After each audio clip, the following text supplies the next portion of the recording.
Hey guys, tonight we tiptoe into the flickering gaslit world of Victorian London, right through the heavy red velvet curtains of the city's grandest opera house. You're not just any guest. You're a gentleman of modest repute, but fragile, status, wrapped in a wool cravat that itches no matter how dignified you try to look. The air smells faintly of beeswax, perfume, and social anxiety. Tonight's opera, Wagner. Long, loud, and utterly incomprehensible unless you speak German, or pretend you do, which is almost more important. You take your assigned box seat with military precision, not too early, lest you seem overeager, not too late, lest you disturb the Duchess 2 boxes down. The box is swaddled in velvet, yes, but let's not romanticize. It's also hot, your coat collar is digging into your spine, and you've already stifled 2 yawns.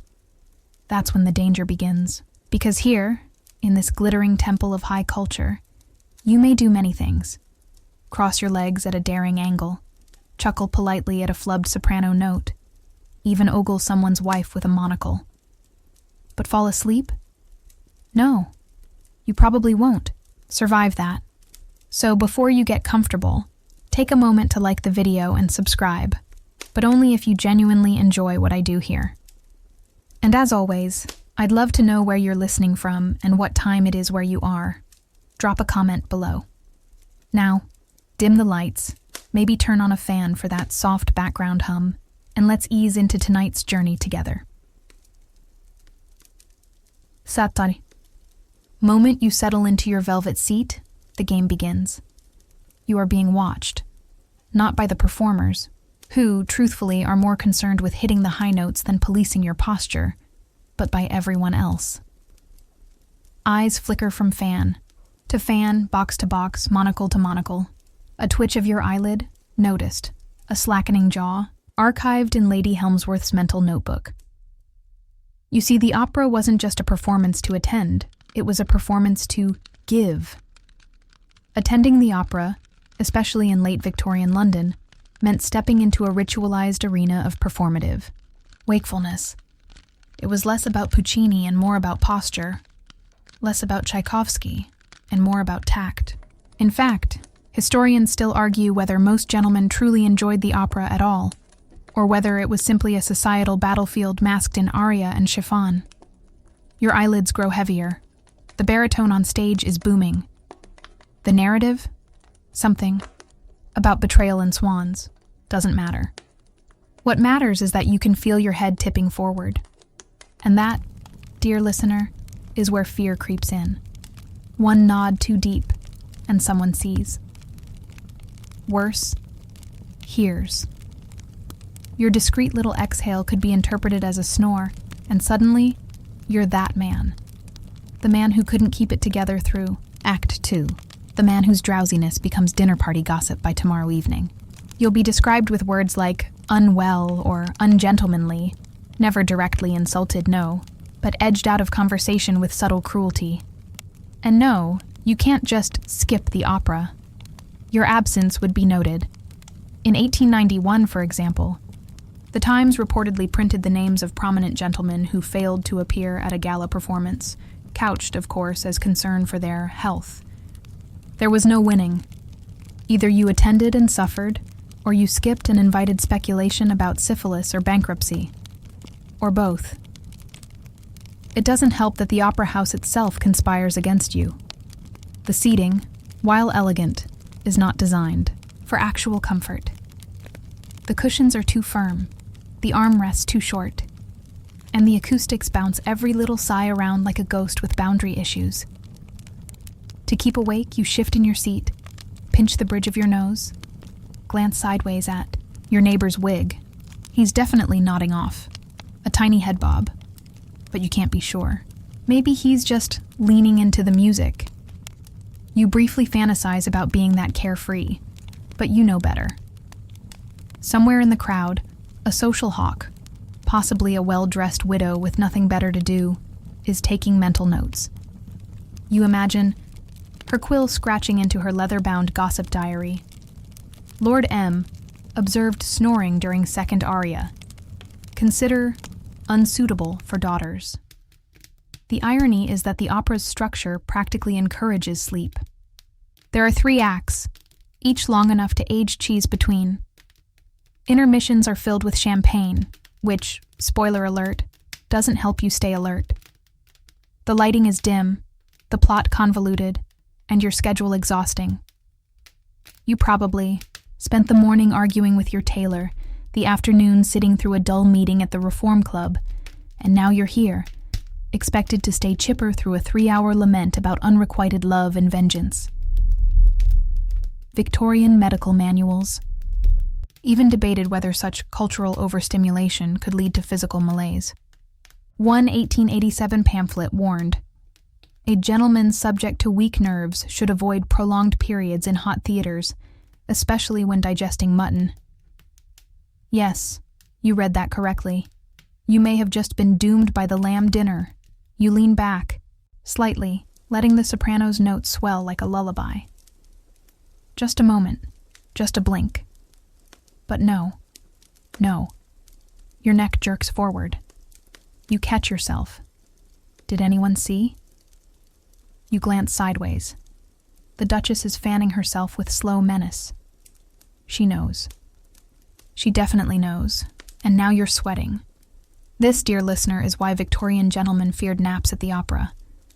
Because unlike other public sins, drunkenness, bad handwriting, losing at cards, falling asleep during Verdi suggested something even more dangerous.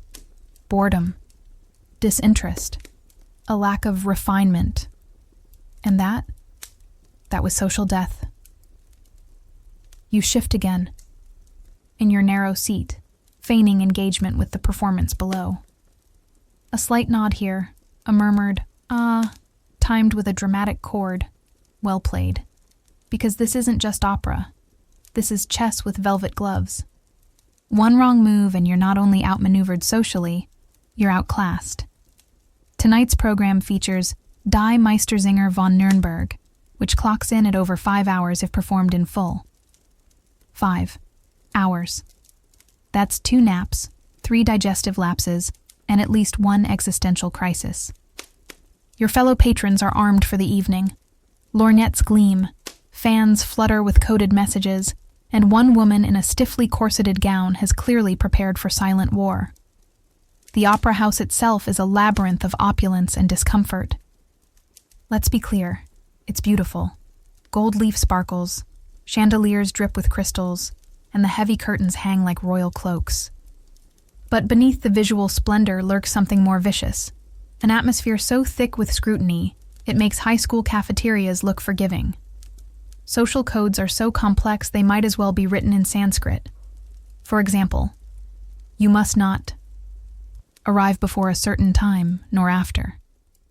You must greet acquaintances, but only those in your tier of society, and always in a tone that suggests fondness, without warmth.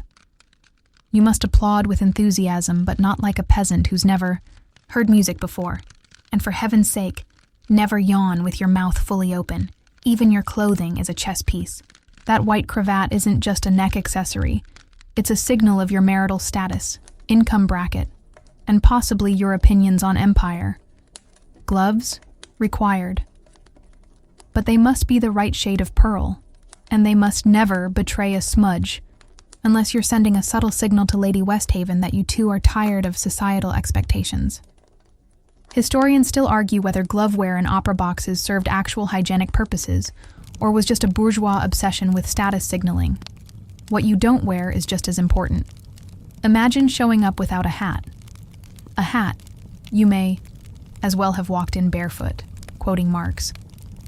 Opera hats, especially collapsible ones, are both fashion and theater etiquette in one. They flatten neatly, so as not to block the view of the man behind you. Practical, yes, but also a quiet sign of consideration, a currency more precious than coin among the upper classes. Once seated, your actions are under surveillance not just from other guests, but from staff.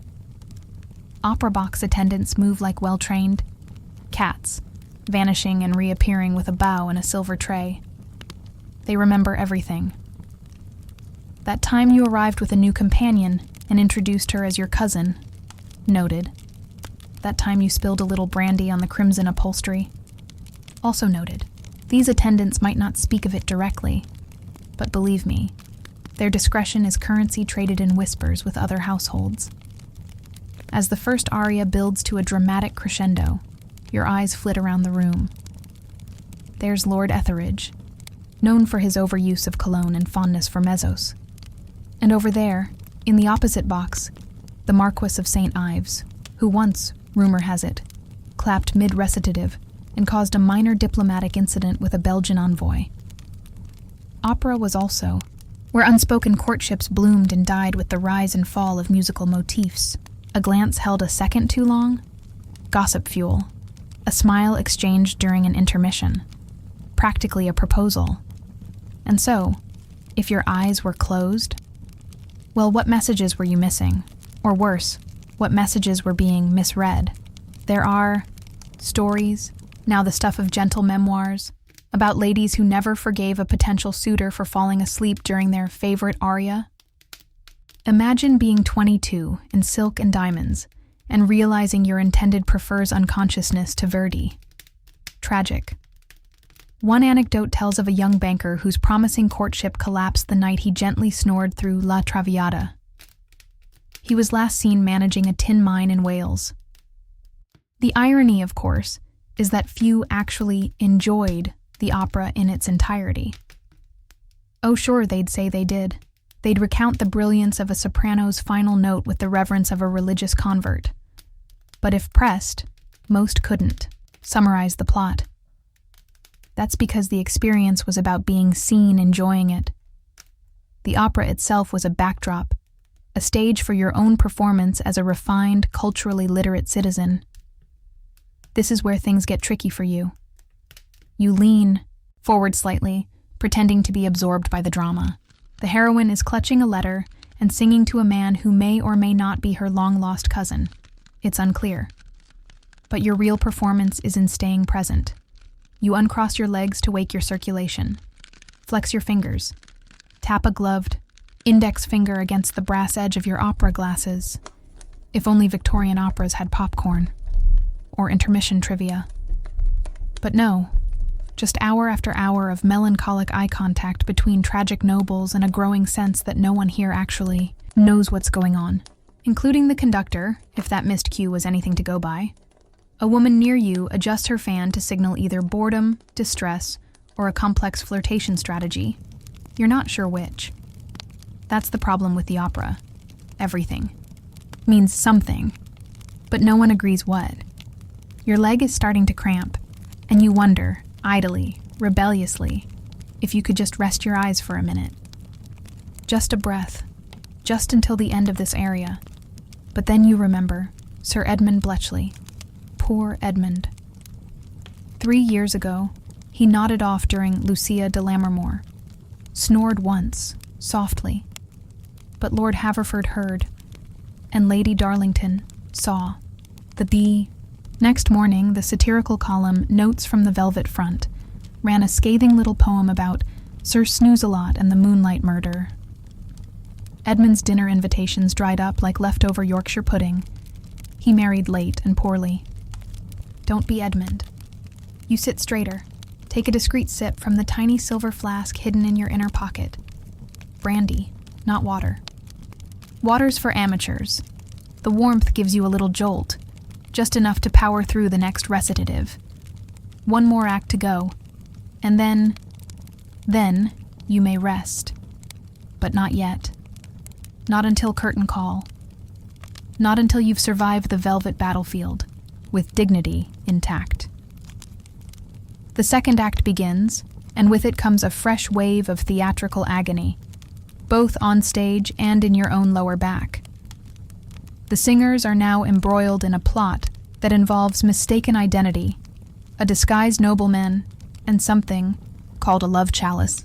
Your own drama, however, involves staying upright, alert, and convincingly captivated, despite the creeping fog of fatigue settling behind your eyes.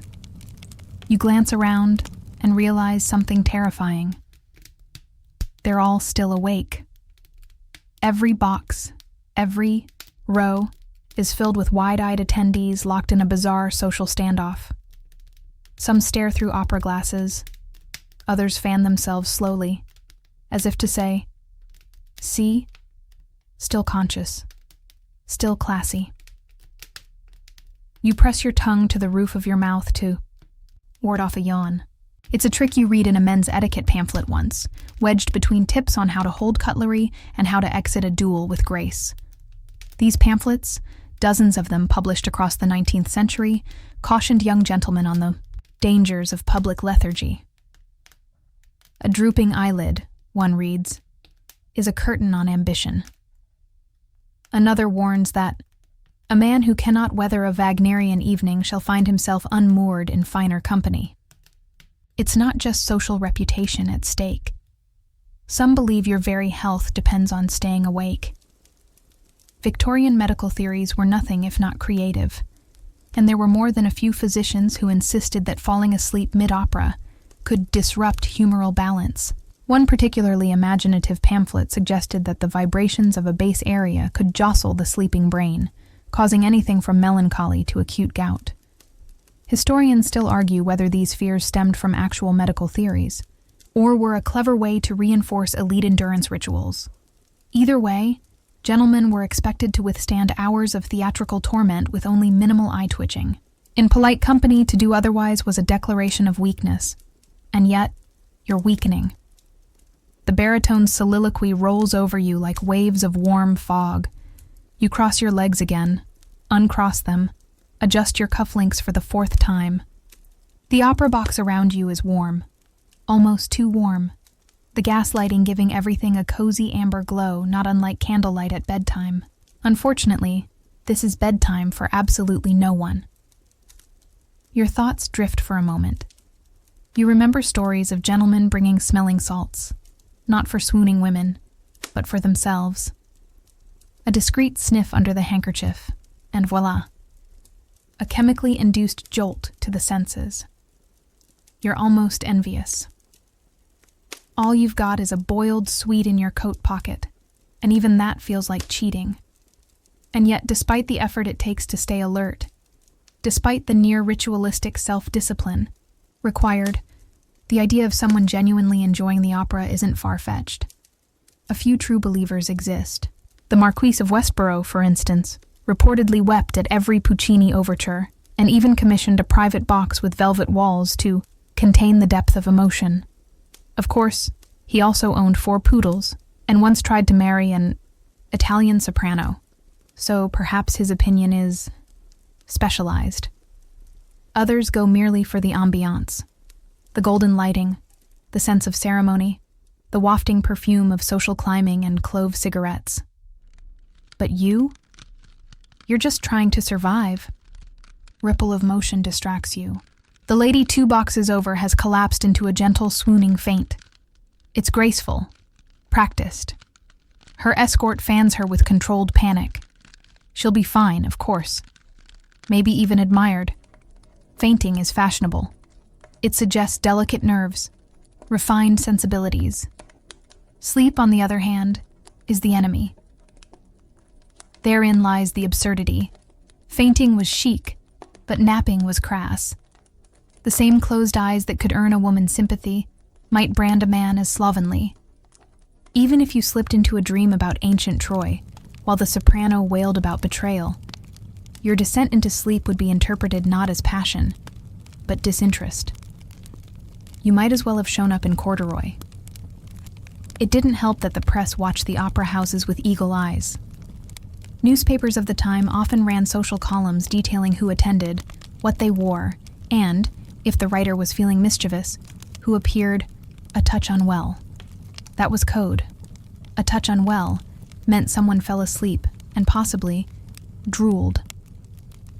One notorious incident occurred in 1893 at the Royal Opera House, when a young MP, newly appointed and eager to rise in the party ranks, nodded off during a performance of Rigoletto. He was observed by 2 peers, one gossip columnist, and a passing member of the orchestra, who later claimed the man snored in key. The next morning, his name appeared in 3 different papers, under such euphemisms as overcome by the strains of melody and momentarily entranced into stillness. His political career never quite recovered. You shift again. A crack in the velvet cushion groans beneath you, a little louder than you'd like. The woman beside you flicks her fan once, sharply. You don't dare look her in the eye. That fan. Flick could mean anything. Annoyance, amusement, or a coded message to her sister-in-law about your inferior posture. The opera continues, its plot thickening like a sauce left on the stove too long. There's a letter. There's a sword. Someone is disguised as a priest. You think. It's hard to tell. But the audience is rapt, or pretending very well. A few nods here and there, sure. But the collective tension keeps most people upright. For now, you allow yourself a slow breath and trace a pattern into your glove with one fingertip. Stay awake. Focus. Survive the aria. Survive the act. It's not so much about loving the opera anymore. It's about enduring it, gracefully, with panache, with the kind of social stamina that Victorians prized more than wit, wealth, or even waistline. And as the soprano reaches her final, ear-splitting note, you feel something unexpected. Pride. You're still awake. You're still here. You're part of the performance. Silent, stiff-spined, and socially present, even if your knees are numb. The soprano bows. Applause rolls through the opera house like a tidal wave of relief. You clap. Politely, never too quickly, lest you seem overeager. The trick is to wait half a second after the first burst. Show appreciation, not desperation. This, of course, is another social minefield. Clapping at the wrong moment. Too soon, and you're seen as uncultured. Too late, and you risk being mistaken for disinterested. Applause etiquette in Victorian. Opera was so codified. Some magazines published entire columns on when to clap, how to clap, and with what expression. A gentleman might ruin his reputation with nothing more than an enthusiastic palm slap at a poorly timed moment of musical silence. The lights rise slightly for the intermission, and the opera house murmurs with renewed life. Fans open and close, like birds in migration. Gentlemen tug at stiff collars and whisper harmless gossip. Box attendants deliver flutes of champagne or port, depending on one's perceived level of fatigue or sophistication. You, mercifully, rise to your feet for a moment of movement. Standing in your box feels like being at the edge of a cliff, visible, to the rest of the house, yet just out of earshot. A perfect perch for people watching. Below, in the orchestra section, a minor altercation unfolds. A gentleman with an overly extravagant boutonniere has dared to swap seats mid-act, and his neighbor is not pleased. A quiet hiss of protest, a narrowed gaze, and the matter is settled. But reputations have been wounded. And here's the wild thing. Everyone's watching. Not just the opera, but each other. The Victorian Opera House was theater within theater. Those in the cheaper balcony seats may have come for the music, but those in the gilded boxes came to see and be seen. Your eyes drift to a nearby box where a certain Lady Ashcombe reclines with theatrical grace. She's technically watching the performance, but everyone knows she's watching the watchers. She once reportedly ended an engagement because her fiancé closed his eyes for 3 full minutes during the magic flute. If he sleeps through Mozart, she allegedly told a friend, what else might he miss? It's not just the ladies, policing this invisible battlefield. Fellow gentlemen are equally ruthless, though rarely obvious. A slight sniff, a casual arch of the eyebrow, a bored glance at your waistcoat buttons. These are the sabers and shields of the opera's social war, and you haven't even made it to Act 3. Still, you're feeling marginally more human now. Having stretched your legs and sipped some port, your head is clearer. You even consider attempting small talk with your neighboring boxmate, a Mr. Pembroke, known for his salt and pepper mustache and frequent naps during parliamentary sessions. Surely, he must sympathize with your ordeal. But Pembroke, alas, is not available for conversation. He is inspecting the rim of his opera glass as if it contains profound secrets. You decide to let him be. The bell chimes. Intermission ends. You settle back into your seat, careful to rearrange your coat so it doesn't bunch behind you. The gaslight dims. Silence. Then, music. Act 3 begins. It's a duet this time. Something tragic involving betrayal and an urgent letter that no one reads until it's far too late. The tenor's voice rises like a wave, and you brace yourself. This is the dangerous stretch. The audience, resatiated and reseated, grows quiet once more. The temperature climbs, and the third act, the longest act, unfurls like a heavy velvet curtain across your consciousness. Your chin droops. Not far, just an inch, maybe 2. The music floats around you like a lullaby brewed by an evil wizard. The soprano is lamenting something devastating, but her vowels smear together into a kind of musical molasses. Her arms gesture wildly. A candelabra crashes in the background. Someone enters with a dagger and a tragic limp. And you? You're waging the noblest war of all. Against yourself.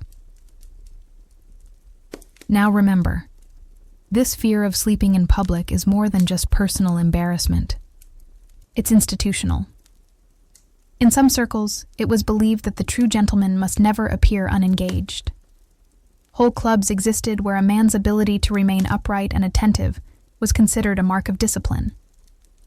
In one such gentleman's manual, printed anonymously, likely by someone with chronic insomnia, it was declared, "He who nods in public invites suspicion of all other lapses."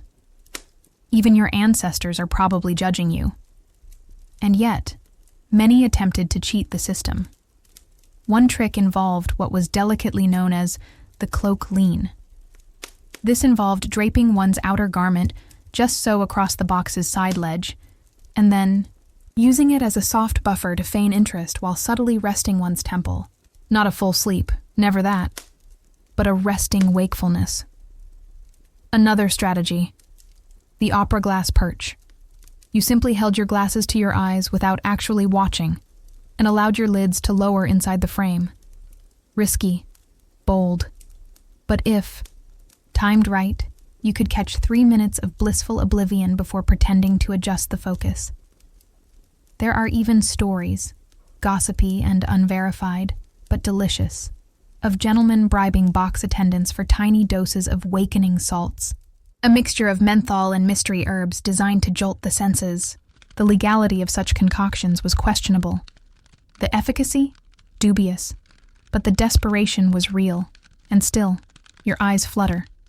The music swells. Someone screams, on stage, thankfully. You jolt upright. Focus. The gentleman in the box opposite has not moved in 8 full minutes. Is he asleep? Is he dead?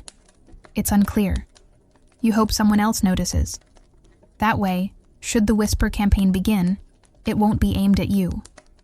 Perhaps, if fortune favors you, it will be Lord Chilcombe who bears the brunt of the post-performance ridicule this time. You glance at your cuff. The embroidery still crisp. A small comfort. Perhaps if you survive the next aria, you can reward yourself with another mint, or a life of rustic obscurity in a cottage without music. But for now, you steel yourself for the long haul, because there's no room for naps. Not here, not tonight. You didn't make it this far in life just to lose. It all to an unfortunate case of drowsy baritone. You've made it through the first area of Act 3, barely. The duet transitions into a mournful solo, accompanied by strings that sound like they're weeping in slow motion. The singer is tragic, beautiful, and deeply committed to his suffering. You, however, are committed to staying awake through sheer force of social anxiety. And then it happens, from somewhere in the upper balcony, a noise. A faint, unmistakable snort. Not the kind one makes in surprise. No. This is the snort of surrender. Someone has fallen asleep. There's a pause in the collective consciousness of the opera house. A pause so subtle that only those with finely tuned societal antennae pick up on it. But it's there. No one turns. That would be gauche, but you feel it, the tension, like the moment before a lion pounces. A rustle. A fan closes with a snap. A whisper, somewhere behind. Poor man, couldn't even last the aria. This, dear listener, is Victorian theatre's equivalent of a scandalous slap. To fall asleep during any public function was risky, but to do so during the opera, catastrophic. The house may be dark, but your reputation is forever illuminated. Now, you might be wondering, how could such a tiny moment, such an innocent lapse, generate such fear? Because Victorian society was powered not just by status or money, but by performance. The opera was your chance to show off your breeding, your stamina, your cultural savvy. And sleeping? Sleeping was a betrayal of all three. Newspapers loved these moments. Scandals like the gilded yawn of Lord Marbury made for delicious column fodder. Even if names weren't printed, society read between the lines. A discreet line like, "A certain Viscount was overcome by Wagner's density," became social shrapnel, detonating across drawing rooms for weeks. The press walked, a fine line between gossip and oblique brutality. In 1895, the Morning Post ran a review that praised the opera's tranquil undertones. So tranquil, in fact, that one elder gentleman seemed moved into contemplative meditation. That elder gentleman was widely understood to be Sir Basil Wenscombe, whose brief nap during Tristan and Isolde became legendary. Even now, opera-goers whisper about the night of the Wenscombe incident. You feel the paranoia rise. What if someone heard you exhale too loudly? What if your temple brushed your shoulder for a fraction too long? In response, you adjust your cravat with unnecessary vigor, a subtle show of energy. Look at me, it says. Look at me and see a man of alertness, of culture. The man behind you clears his throat. He might be bored. He might be judging you. It's impossible to tell. Of course, there were whispered exceptions to the no-napping rule. The elderly, for example, were occasionally granted leniency. If you were over 60, wealthy, and had survived a duel or two, a brief lapse during the third act could be interpreted as charming eccentricity rather than social death. "Oh, that's just old Lord Fanshawe," they'd say. "He sleeps through everything, even Parliament." Children, on rare occasions when permitted, were expected to doze off discreetly. But if they snored, coughed, or wriggled, oof. The parent, not the child, bore the shame.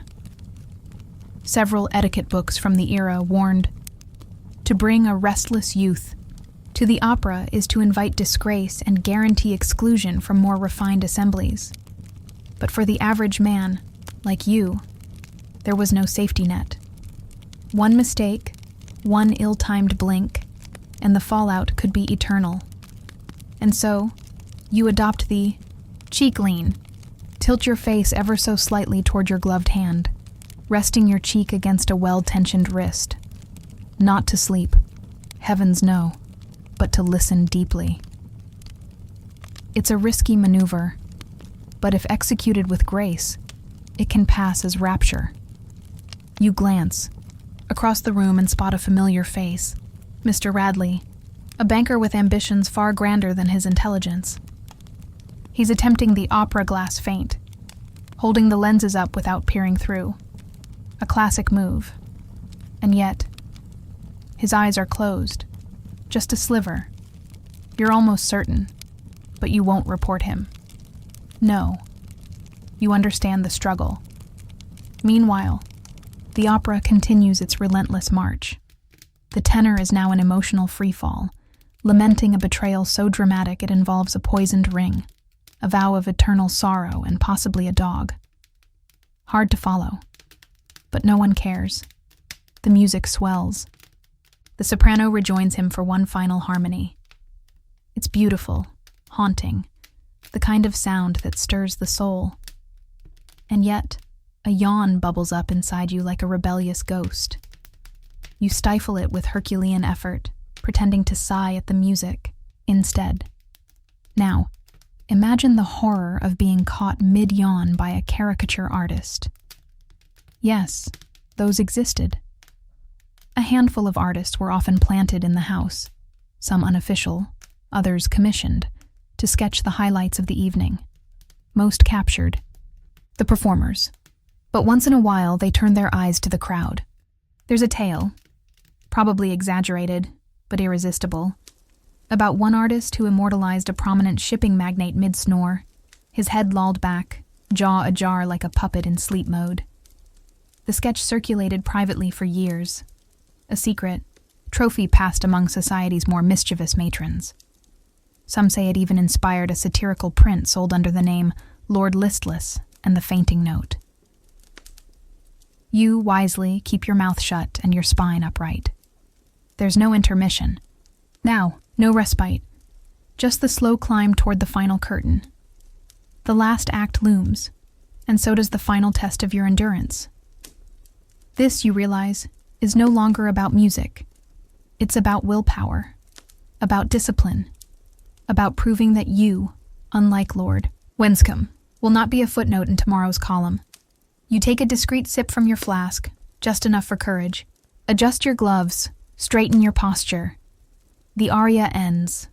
A heartbeat of silence, then applause. You survived another scene. You join in the applause, now with a touch more vigor.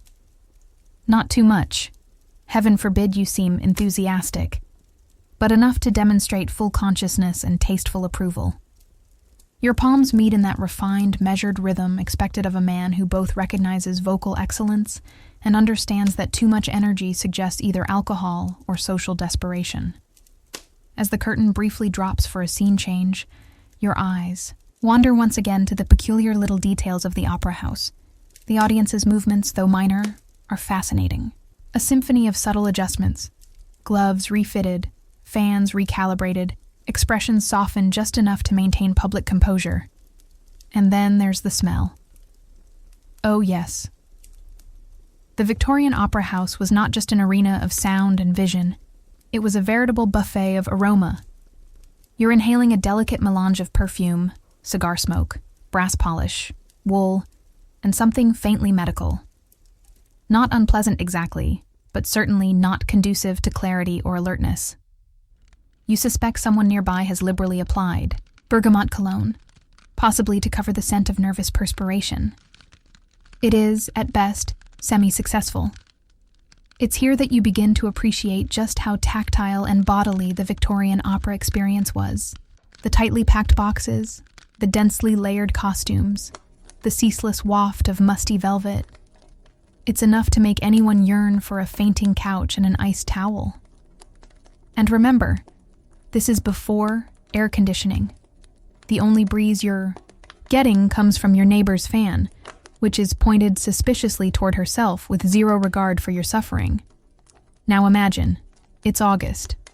You're wearing a multi-layered wool suit, high collar, starched shirt, waistcoat, gloves, and a hat that has only recently been removed. You've eaten a heavy dinner, pheasant or duck most likely, with gravy and bread pudding, and now you are sealed into a velvet-lined box in a theater filled with 1,000 other sweating socialites. Oh, and you're expected to look serene.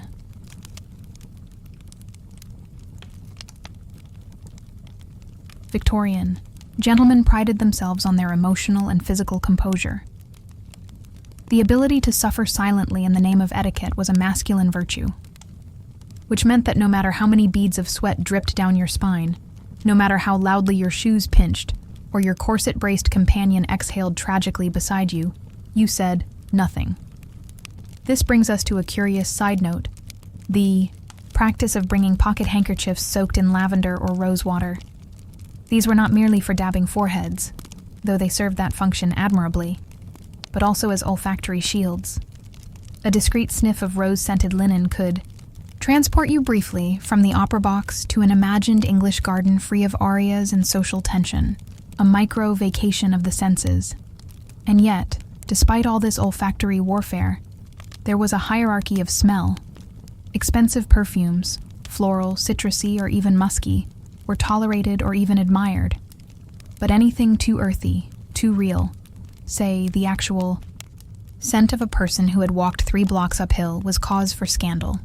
One poor chap, the son of a newly titled industrialist, was once asked to leave mid-performance after emitting what the Ladies' Gazette delicately termed an aroma more suited to trade than tenor. And so, you breathe shallowly, hoping your own scent profile is somewhere between modestly musky and acceptably aristocratic. The man in the next box, however, has clearly gone heavy on the clove oil.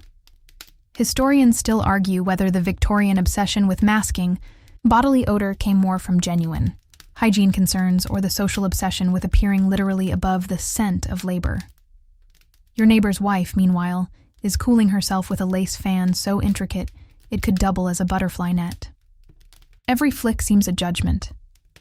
You're fairly certain she remembers the time you used the wrong fork at a charity dinner. You smile faintly to demonstrate your comfort in adversity. Inside, your eyelids are staging a mutiny. As the curtain rises, again, you refocus. On stage, the action resumes with renewed melodrama. There's a dramatic deathbed confession involving a missing jewel, possibly cursed. The tenor, now shirtless beneath a toga, don't ask, is writhing in a way that suggests agony or indigestion. And here's the problem. It's all soothing. The music, the lighting, the rhythmic cadence of German lyrics rolling over you like a lullaby written by Freud himself. Your head tilts a fraction of a degree. You catch yourself. To distract your drowsy brain, you start categorizing the opera, Hausdekor, Corinthian columns, velvet drapes, gilt cornices shaped like cherubs doing interpretive dance. You wonder idly if the cherubs are judging you. You imagine one whispering, "Look at this mortal. He can't even stay awake through Act 3. You shift again. Try to recite something, anything, to stay sharp. The names of British Prime Ministers in order? No good. You blank out after Lord Melbourne. The 12 labors of Hercules? You stall at the Stymphalian birds. You consider counting chandeliers, but fear it might look odd to the other boxes. Instead, you try to recall something odd you read once, that some Victorians believed napping in public could cause dream leaks. The theory, found in a now-lost pamphlet titled On the Dangers of Sleep Exposure, was that thoughts could escape the sleeping brain and influence others nearby. Total nonsense, of course. But the idea of your dreams drifting out of your skull and into Lady Ashcombe's lap is unsettling enough to jolt you back to attention. And that's the thing. Everyone here is engaged in the same battle. The posture, the fanning, the smiles, all defenses against the creeping fog of fatigue. There's a legend, never verified but compelling, about a gentleman who once brought a pocketful of crushed mint leaves to inhale during slow areas. When asked about it, he claimed it was a Benedictine ritual to fend off melancholia. In reality, it was probably desperation in botanical form. You wonder if that might work for you. But all you have is a soft cough and the memory of pudding. The scene ends. Another bow.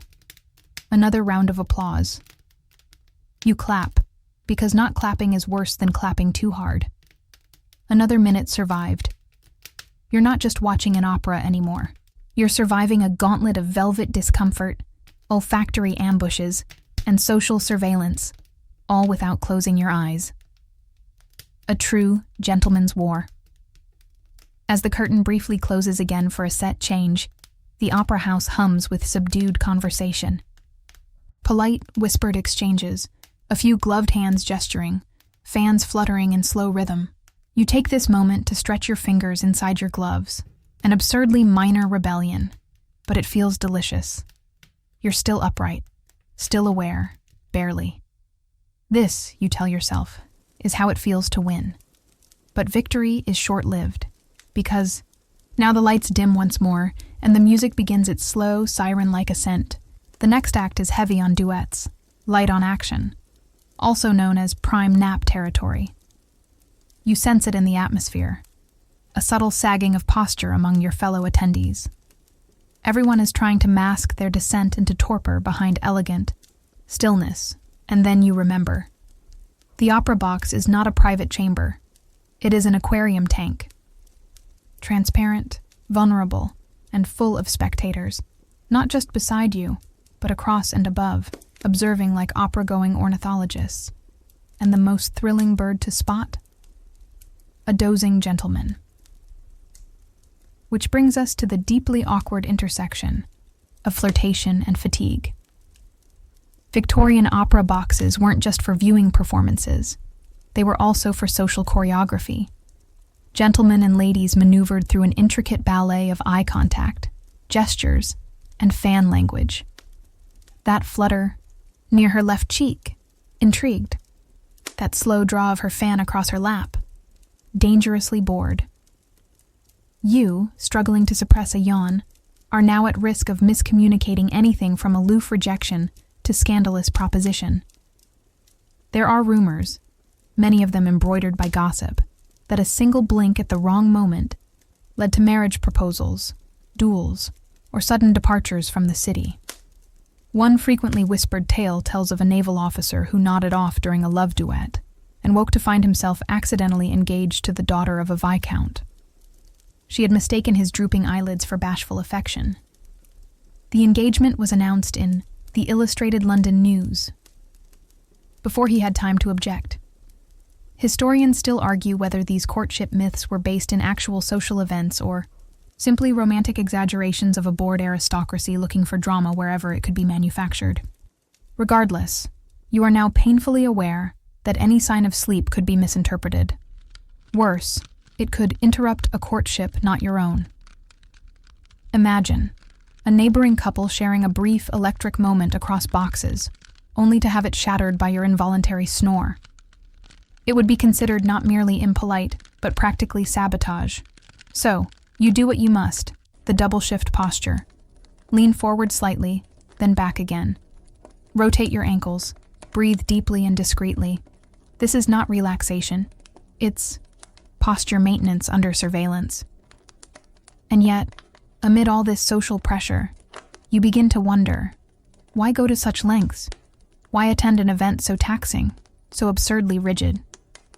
Because to skip the opera was to opt out of society's main event.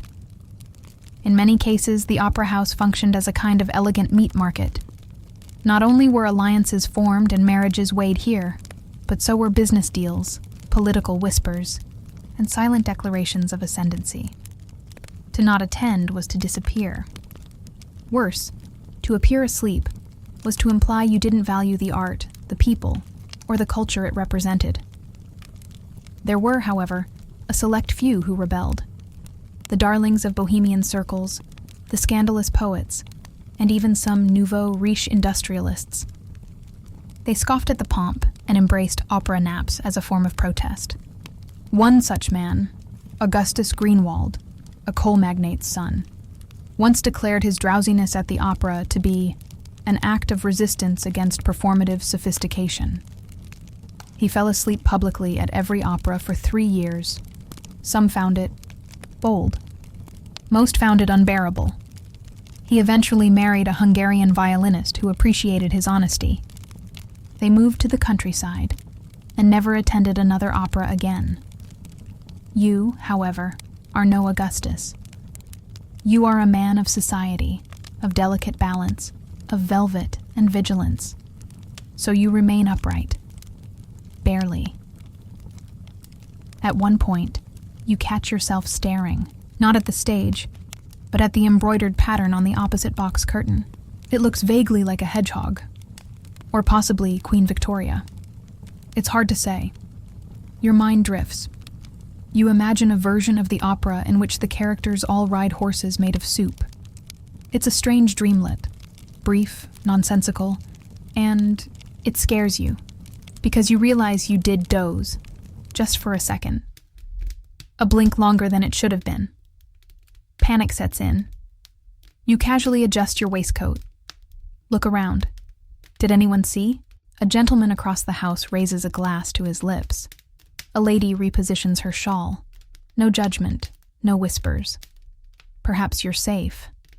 But this brush with the abyss strengthens your resolve. You take out your final defense. A tiny, hard candy, wrapped in wax paper. Mint and licorice. You pop it into your mouth with the sly grace of a stage magician. The jolt of flavor slaps your senses awake just enough to carry you through the rest of the duet.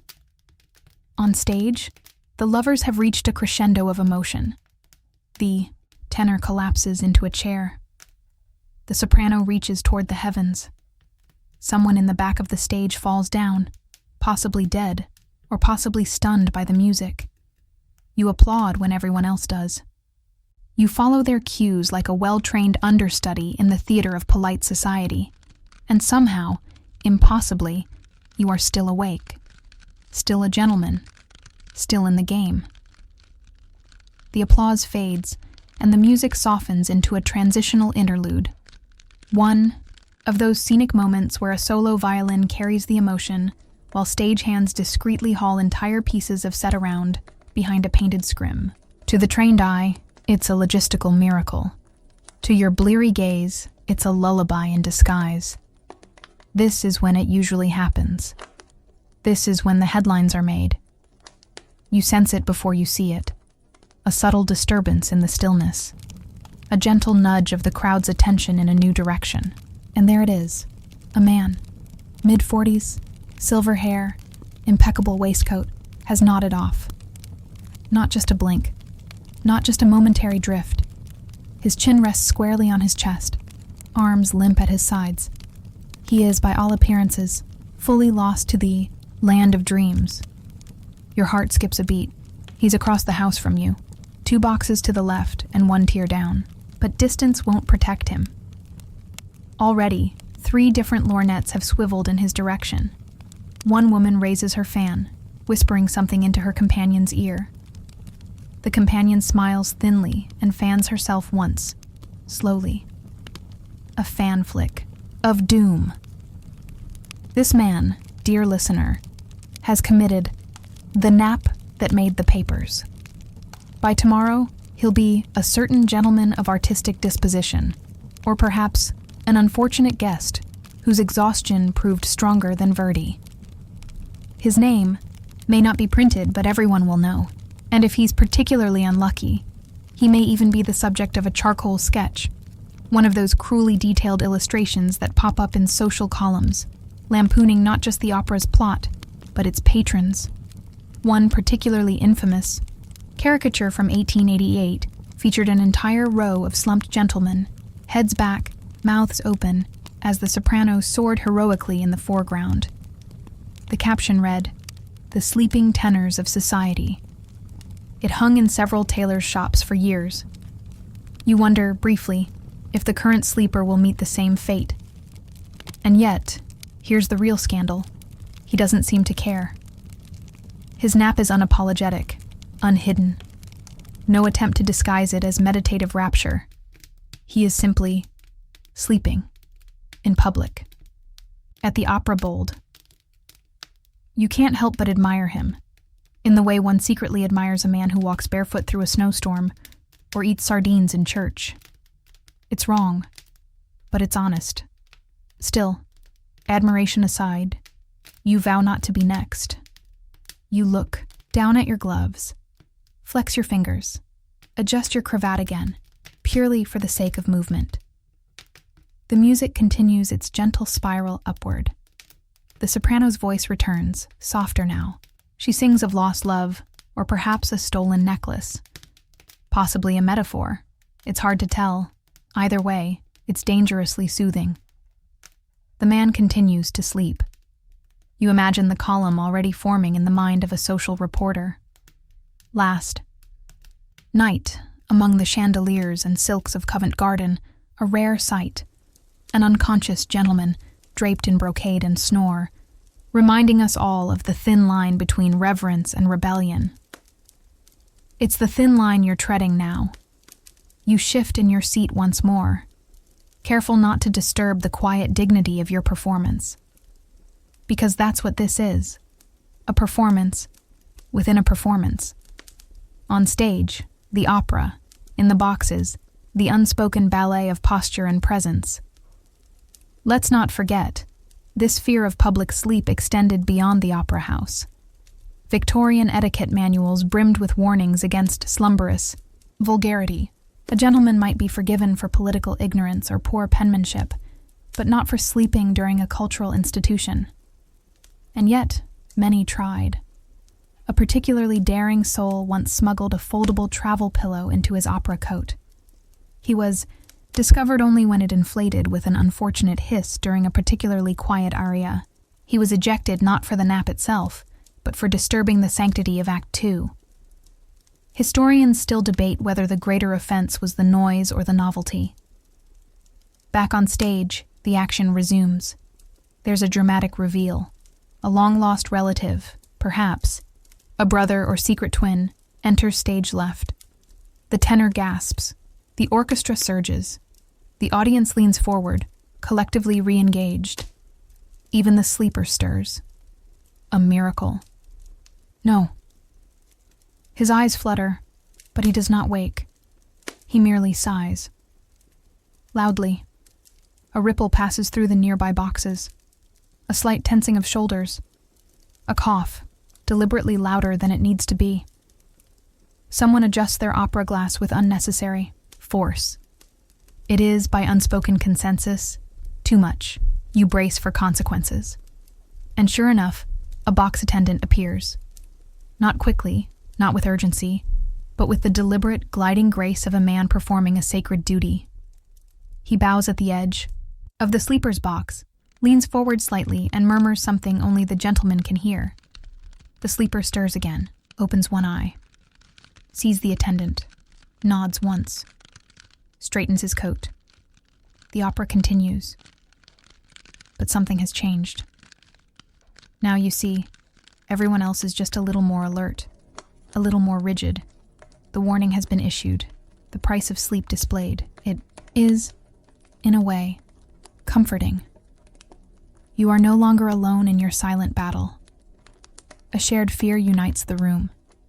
Every blink now carries consequence. Every yawn is a gamble. But you remain steadfast. You sip the last of your water. You flex your toes in, your boots. You keep your gaze fixed on the stage, even as your mind drifts gently to thoughts of warm beds and cool pillows. The music swells again. The audience holds its breath. And you, valiant, vigilant, vibrantly weary, you remain awake. For now. You adjust, your posture once more, and the discomfort returns like an old friend who never got the hint. The opera box seat is beautiful, of course. Plush velvet, polished wood, embroidered cushions. But ergonomically, it ranks somewhere between medieval punishment device and decorative plank. No lumbar support, no real room to stretch.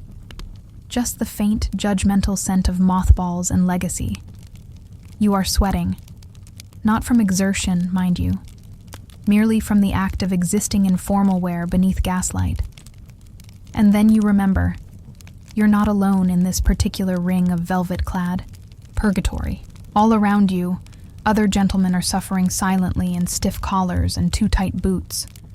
It's a communal ordeal, like trench warfare, if the trenches were lined with silk and resentment. You glance down at your own attire, the white tie. Ensemble, so pristine earlier this evening, now feels like a fabric-based conspiracy against your breathing.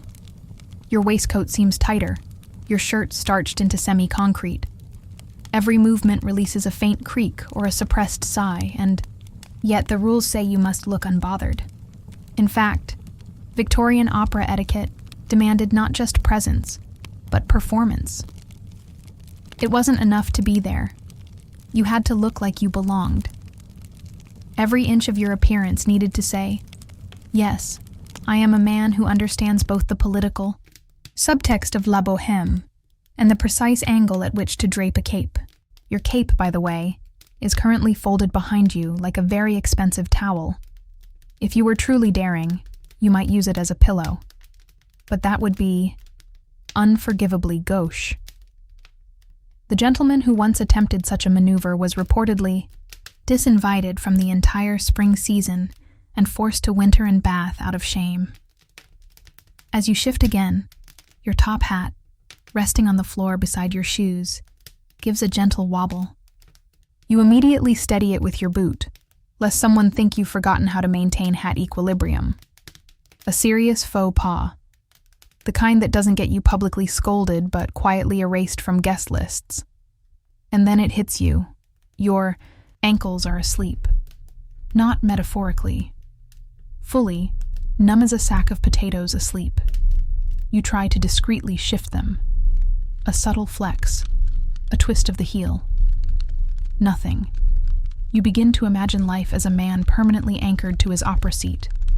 Perhaps the ushers feed you bread through a velvet curtain. Perhaps you become part of the building, the phantom of row 4. Your opera ghost story would be much less dramatic than the original. Less murder, more mild sciatica. In your increasing discomfort, your mind reaches for historical context. This isn't just you. This is tradition. Generations of men have suffered just like this in the name of culture. And while the average Victorian gentleman might endure with stoic silence, there are whispers. Oh yes, whispers. Of rebellion. Some inventive souls tried to game the system. Hidden flask compartments in walking canes, light stimulants disguised as lozenges. Even cooling pads slipped discreetly into coat linings, though these often leaked and left the wearer looking as though they had suffered an unfortunate bladder lapse.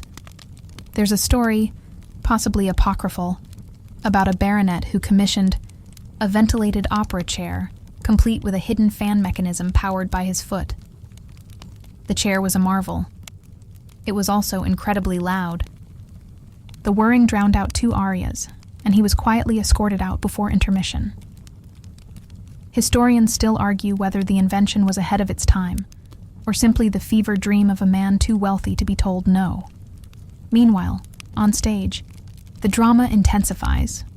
A betrayal has occurred, possibly another duel. The music swells again, and the lighting shifts to a deep, tragic blue. It's all very stirring. At least it would be if your brain weren't half focused on the pins and needles sensation now crawling up your calf. But here's the dilemma. Moving too much is a social hazard. While Victorian women were expected to swoon and shift, delicately, of course, men were expected to endure. Stillness was a sign of refinement. Fidgeting marked you as nervous, juvenile, or worse, bourgeois. And so, you practice the ancient art of discreet repositioning, a slow, deliberate crossing of the legs, a small rotation of the neck, as though admiring the chandelier. A brief inspection of your opera program, which you've already read twice, but now examine with renewed academic curiosity. It helps. Slightly. You manage to restore some feeling to your legs, and avoid giving the impression of an overtired squirrel. Still, you long for movement, a corridor to pace, a window to lean against, even a brisk walk around the lobby, where you might pretend to examine a bust of Handel while secretly massaging your knees. But you dare not leave early. This is the greatest trap of all, the curtain call trap. In Victorian society, staying until the final bow was a matter of honor. No matter how hot, bored, or bodily miserable you became, you did not leave before the last note. Those who did were remembered. Oh yes, one well-dressed banker, otherwise respected and punctual, left halfway through a particularly long Wagner opera in 1889. He claimed a toothache. The next morning, his social club renamed his seat the Coward's Corner. Not officially, of course, but everyone knew. So you stay. You suffer. You maintain the illusion of alertness. Because in this world, showing up is only half the battle. Staying conscious, with dignity, under 3 layers of wool and 200 cubic feet of oppressive cultural air, is the true victory. And besides, The final aria is coming. You can feel it. Hold on, just a little longer. The violins rise, the stage dims, and you brace yourself, because now comes the moment known ominously among seasoned opera-goers as the curtain call trap. This is not just the end of the opera. It is a test of willpower, of posture, and above all, of timing. You see, the curtain call in a Victorian opera is not merely a show of appreciation for the performers. No, it's a labyrinth of unspoken rules and social cues so complex it makes chess look like hopscotch. To stand too early is to seem impatient. To stay seated too long is to appear unenthusiastic. To clap at the wrong moment, catastrophe. You must know when to rise, when to cheer, and when to feign tears without making your face blotchy. It begins subtly.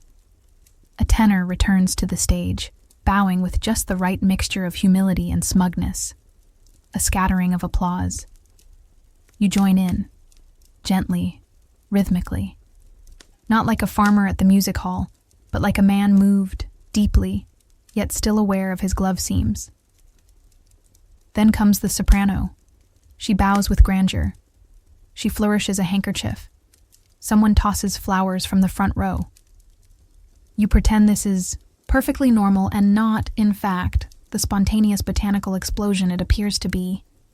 Your applause must now intensify slightly, but only slightly, like an emotional crescendo.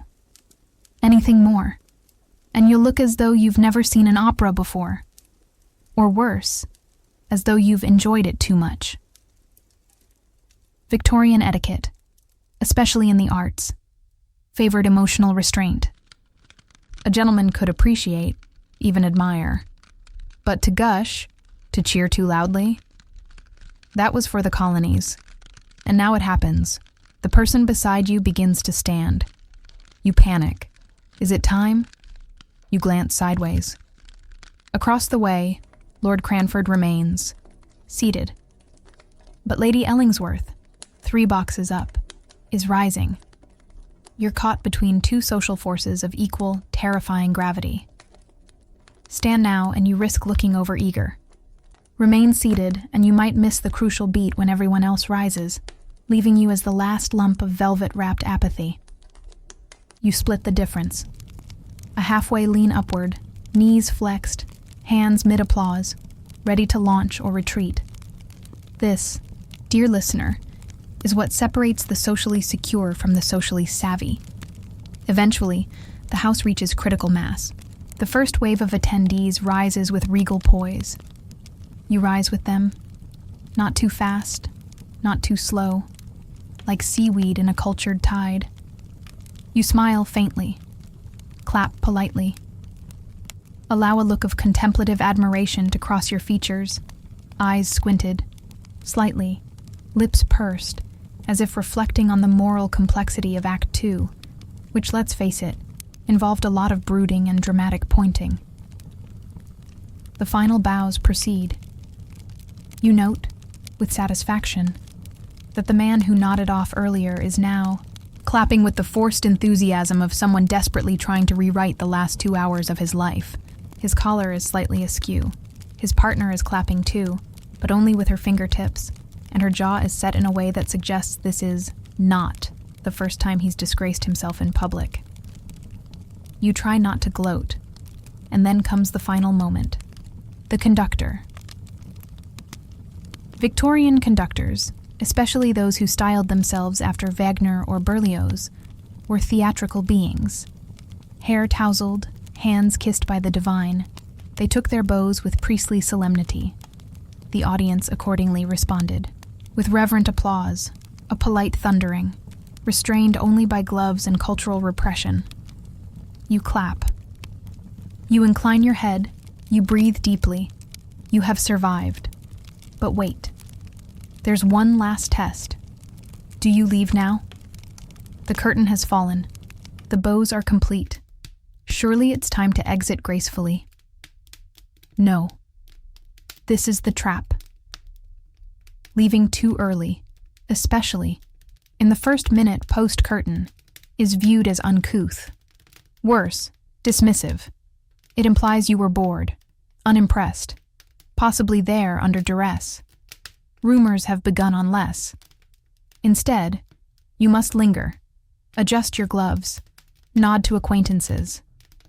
Greet the usher with a soft, quite moving, even if you can't recall what the opera was called. Comment vaguely on the soprano's strength of voice or the surprising complexity of the orchestration. Avoid specifics. Someone might ask your opinion on a particular movement, and you'll be forced to bluff using words like poignant and texturally adventurous. Victorian society loved art, but what it loved more was performing the appreciation of art. This ritual of lingering serves two purposes. It reinforces your cultural literacy, and, more importantly, it ensures you're seen. As you mill about the corridors and grand staircases, you catch the eyes of familiar faces. Exchanges are brief but charged. A nod here, a murmured compliment there. Alliances are affirmed. Gossip is seeded. Visibility is achieved. Only once the first wave has thinned may you begin your exit. You collect your hat, your coat, and whatever fragments of spinal alignment you still possess. You tip the usher. He nods with solemn understanding. He saw you. Fight the sleep demon and win. And as you step into the cool London air, the night seems somehow fresher, crisper. The gas lamps flicker like sleepy stars. A cab waits patiently by the curb. You did it. You didn't snore. You didn't drool. You didn't tip your head onto your neighbor's shoulder and mumble the second act into their ear. You were, against all odds, a model Victorian gentleman. Just don't forget to return your opera glasses next time. One fellow once walked out with them in his pocket and was haunted by social shame for 3 seasons. But that, mercifully, is not your story. The air outside the opera house hits your face like a glass of chilled ginger ale. Bracing, refreshing, ever so slightly judgmental. You step into the cobbled street, coat buttoned, hat in place, shoulders squared with that unique Victorian blend of fatigue and decorum. And yet, even as you walk away from the red velvet jaws of Covent Garden, the night isn't quite done with you. The opera may be over, but your brain still hums with its residue. Half-remembered melodies, confusing plot twists, and the faint paranoia that someone saw you almost nod off during the third aria. You glance around. A few carriages are lined, up like obedient pets. One peels away, taking with it Lord Pembroke and his sister, neither of whom spoke during the final act. Whether out of reverence or shared irritation is unclear. As you wait for your own cab, your mind drifts back, inevitably, to one of the stranger undercurrents of tonight's performance. The Victorian belief that music could be dangerous.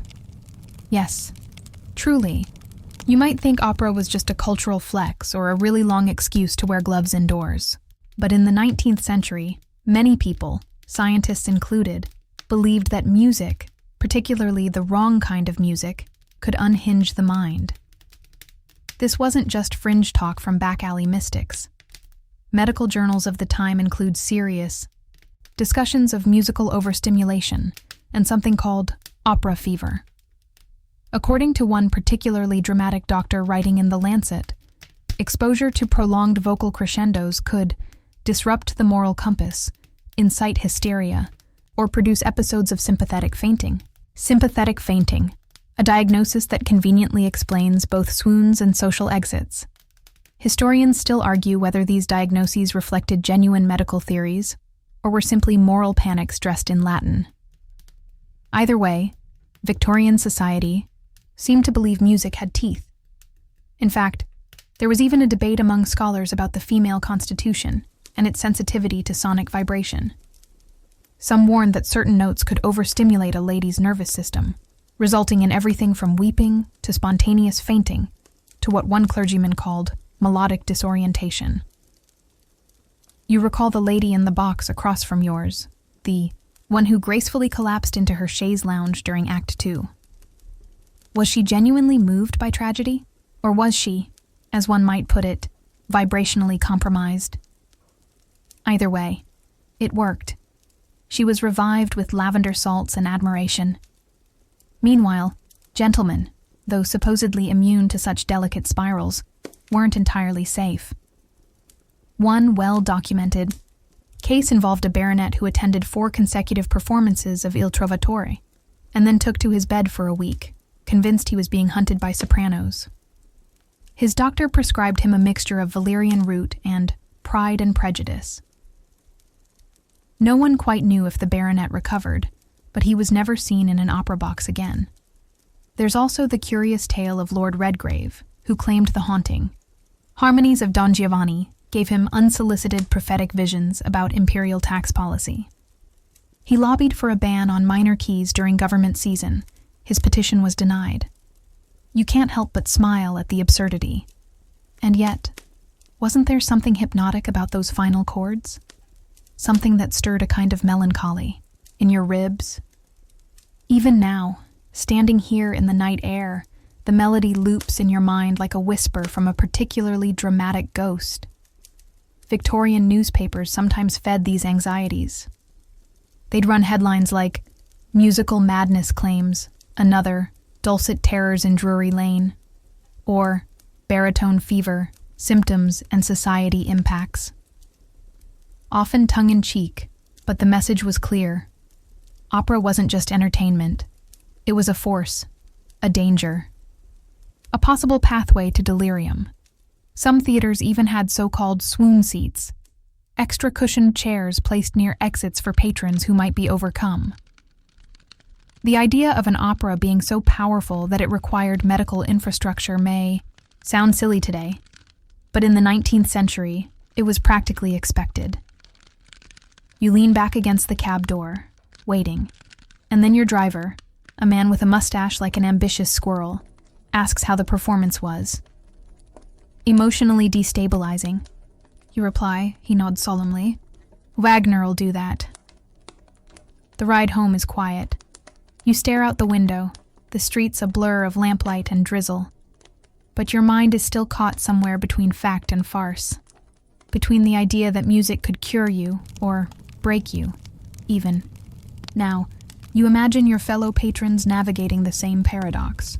The man who snored through Act 3, now being revived with cold tea and indignity. The lady who fainted during the overture, writing in her diary that the experience was transcendental, possibly fatal. The conductor, somewhere backstage, sobbing into a silk handkerchief because someone clapped 2 beats early. And you're alive, awake, undamaged mostly. But deep down, you suspect that something has shifted. Maybe it's the way your heartbeat still syncs with the cello, or how your thoughts echo in minor chords, or maybe, just maybe, that ancient fear was right. Music is dangerous. But oh, what a lovely danger it is. You arrive home in one piece, miraculously. Your legs, stiff as waxed candles, refuse to cooperate at first as you step down from the cab, but after a few mechanical stretches and a discreet groan, you make it to the front door with all the dignity of a man who definitely didn't fall asleep during Act 3. Mostly because you didn't. Not entirely. Your valet, Thompson, eternally, unimpressed, greets you with the gentle efficiency of a man who has undressed thousands of exhausted opera-goers. He doesn't ask how the evening went. He merely raises an eyebrow at the faint crescent of lint on your lapel and gives a small, knowing nod. The look says, you survived, but only barely. And now, as your coat is taken and your boots freed, you're left with a peculiar emptiness. Not sadness exactly. More like the social equivalent of indigestion. You've spent hours performing appreciation, absorbing culture, and pretending your spine wasn't slowly fusing with the seat. The opera may be over, but your body hasn't gotten the memo. You sit in your drawing room. A fire crackles. Your shoulders sink an inch lower. And suddenly you realize something. You never actually understood the opera. Not really. Sure, there was music. Plenty of it. Drama. screaming, maybe a duel. But as for the plot, well, let's just say it involved a lot of intense eye contact and people dying for reasons that seemed both inevitable and deeply unclear. This, of course, is not uncommon. Victorian operas were often a tangle of languages, metaphors, and mistaken identities. You weren't expected to follow the story in detail. In fact, some critics argued that the less you understood, the more cultured you appeared. One noted opera columnist once quipped, "Comprehension is the burden of the middle class. The truly refined remain perpetually confused." You think back to the pamphlet handed to you at the door, the opera synopsis, as it was optimistically labeled. It contained 5 paragraphs of plot summary, 3 of which involved uncles in disguise. You skimmed it once, nodded gravely, and promptly forgot everything by the end of the overture. But that's part of the charm, isn't it? The not knowing, the beautiful confusion, the ability to discuss thematic arcs at a dinner party the next night while secretly hoping no one asks about the ending. Still, you feel a nagging question surface. Was that moment, when the soprano threw the ring into the fire, meant to symbolize death, sacrifice, or indigestion? Hard to say, so you do what any responsible Victorian would: you pretend to know. Later, if anyone asks, you'll remark thoughtfully, "Ah, yes, that ring scene. A fine metaphor for the decay of dynastic honor." No one will challenge you. Everyone else was probably wondering if it symbolized the Franco-Prussian War or the decline of waistcoats. In truth, most people at the opera were only half engaged with the story. Their real focus lay elsewhere, on appearances, behavior, the hierarchy of reaction. And nothing exemplified this better than the strange, fraught ritual of opera glasses. Oh, the opera glasses. Technically, they're a practical tool, a way to see the distant expressions of emotionally overwrought singers. But in reality, they were social instruments. Weapons, even. Using them meant more than magnifying the stage. It meant being seen, using them. The gentle raise, the focused gaze, the subtle angle, each gesture was encoded with meaning.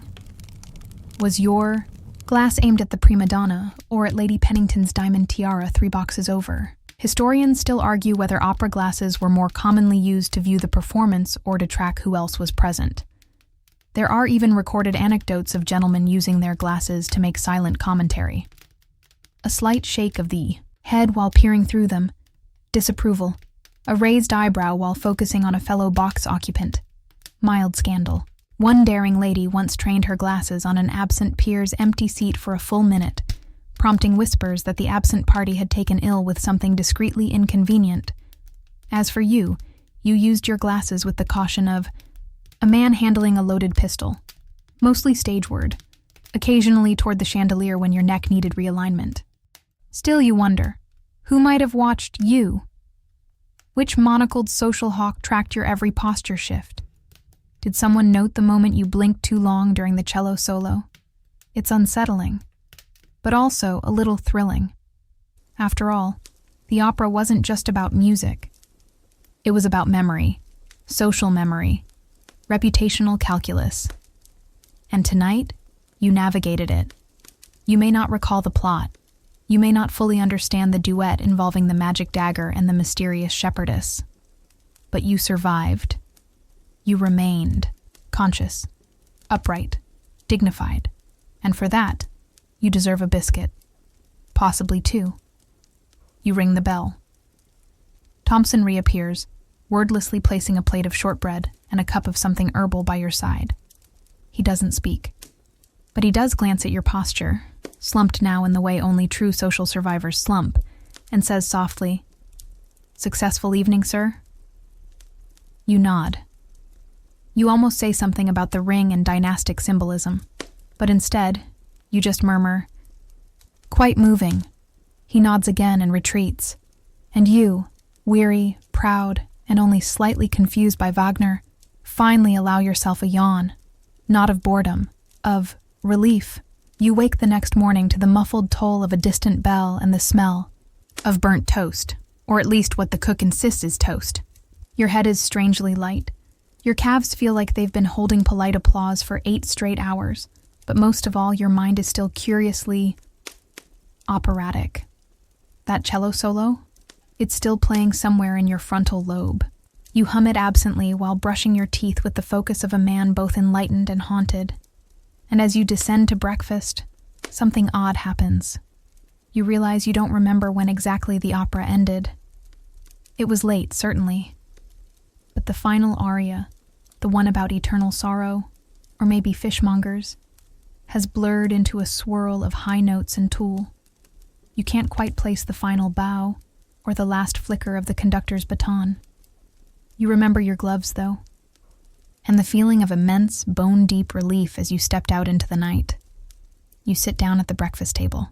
The paper awaits, and right there, buried beneath a few headlines about shipping routes and parliamentary dullness, is the column, the society page, that wonderful, terrifying creature known as Notes from the Velvet Gallery, a semi-fictional recap of last night's social theater, written by someone who definitely wasn't in attendance, but whose spies were everywhere. You sip your tea.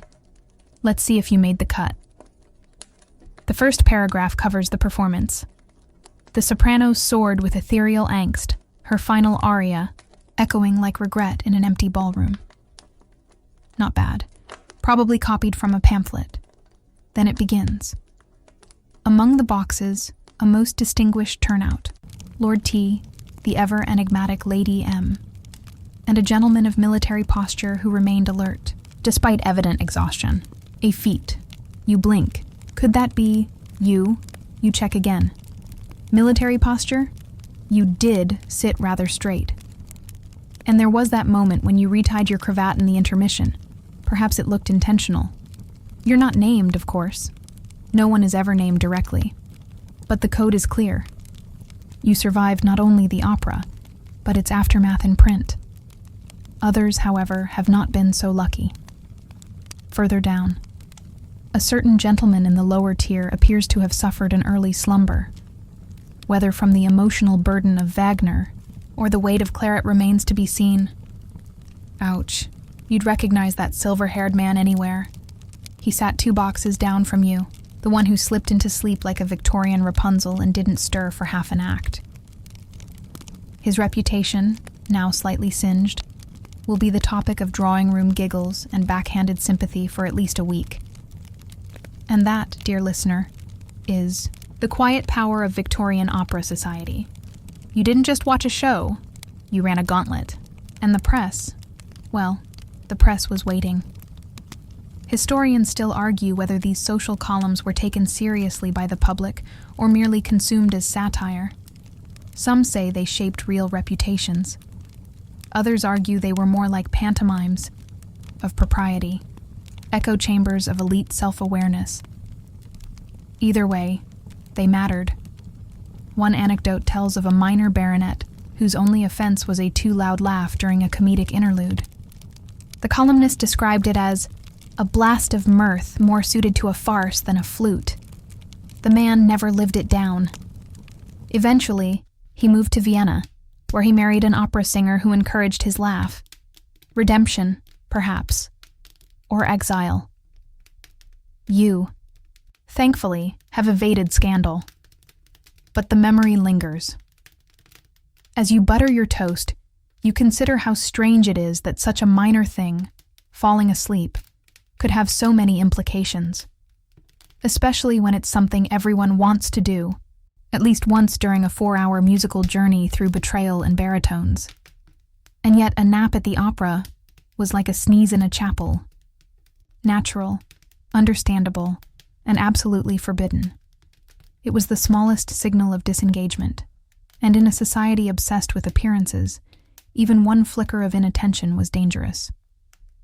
This leads you to remember the advice printed in one of the era's etiquette manuals. A small blue book with gold embossing, found in nearly every gentleman's study. In the chapter titled Proper Conduct in the Theater, there's a line that reads, "To drift from consciousness during a performance is to announce the frailty of your refinement, Strong words for a society where entire parliamentary sessions were spent dozing behind newspapers. And yet, the opera was different. Why? Because it was the social crucible, the true test. Unlike a salon or a supper club, the opera demanded both presence and stillness. It demanded not just your attendance, but your illusion of effortless attention. Falling asleep didn't suggest fatigue. It implied you found the whole thing unworthy, and that implication rippled. You think of the social hierarchies reinforced by wakefulness, how the young men, desperate to prove their stamina, would pop peppermint beads under their tongues, how the older crowd with reputation cemented sometimes flirted with drowsiness just to provoke whispers, a subtle flex. You recall a particularly daring earl who once admitted, to dozing during a mezzo-soprano's lament. His reasoning? It was either nod off or weep publicly. I chose dignity. He was applauded for it. Quietly, of course. There was always a fine line between scandal and legend. And as you fold your paper and finish your tea, you feel a strange pride. Not for understanding the opera, not even for enjoying it, but for enduring it. For staying upright, alert, and socially invisible at all the right times. For being part of a ridiculous, exhausting, strangely beautiful ritual. You may never quite grasp the storyline, but you've learned how to survive in its audience. And really, that's the performance that mattered. As the week unfolds, life settles back into its usual pattern. Morning walks, long letters written with too much ink, and polite conversations about topics no one actually enjoys, like estate taxes or the quality of new gas lamps. But the opera lingers in your bones like a particularly confusing dream. You see it in odd moments. At the gentlemen's club, when someone murmurs, "Did you catch Thursday's performance?" And half the room stiffens, unsure whether to admit they attended or to deny it for plausible deniability. You see it in the way Lord Bertram's mustache twitches at the mention of dueling arias. He fell asleep, you heard, briefly, but long enough for a ripple of murmurs to wash through the eastern balcony. His defense, printed in the society notes, was that he was transported briefly by emotion. His valet reportedly found a small pillow crease on his cheek. And now, because fate is cruel, you are preparing to do it all over again. Another opera. Another invitation. Another 4-hour session of ritualized alertness, wrapped in brocade. This time, however, you're prepared. You have, through observation, intuition, and sheer social survival instinct, begun compiling what might be called the secret sleep strategies of the smart set. Not that anyone would admit they exist, but they do. Oh, they do. You begin, of course, with the cloak lean. An elegant maneuver known only to experienced patrons. It involves folding your outer cloak just right, thick enough to be a cushion, discreet enough to pass as a shift in posture. With the right angle and a steady hand, you can feign deep contemplation while letting your neck rest for precisely 90 seconds before re-engaging with the stage. Risky, but rewarding. Next comes the opera glass veil. This strategy, already hinted at in your previous ordeal, is deceptively simple. Hold your opera glasses steadily to your face, then close your eyes inside them. Done poorly, it's obvious. Done well, it's indistinguishable from rapt attention. One diplomat reportedly mastered the technique so convincingly that he watched an entire 4-hour French tragedy with both eyes closed. He was congratulated by the ambassador's wife for his exemplary focus. Then there's the arm pose, hover. This one requires a certain grace. You raise your gloved hand toward your face, perhaps resting a cheek or cupping your chin, and let your elbow rest against the side ledge of the box.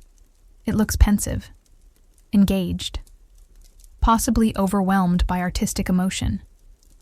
In truth, it's a tactical brace to prevent your head from dropping like a sleepy marionette. Warning: drooling ruins. The illusion.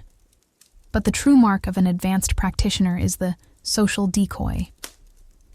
You arrive with a partner, spouse, cousin, friend, who is exceptionally animated.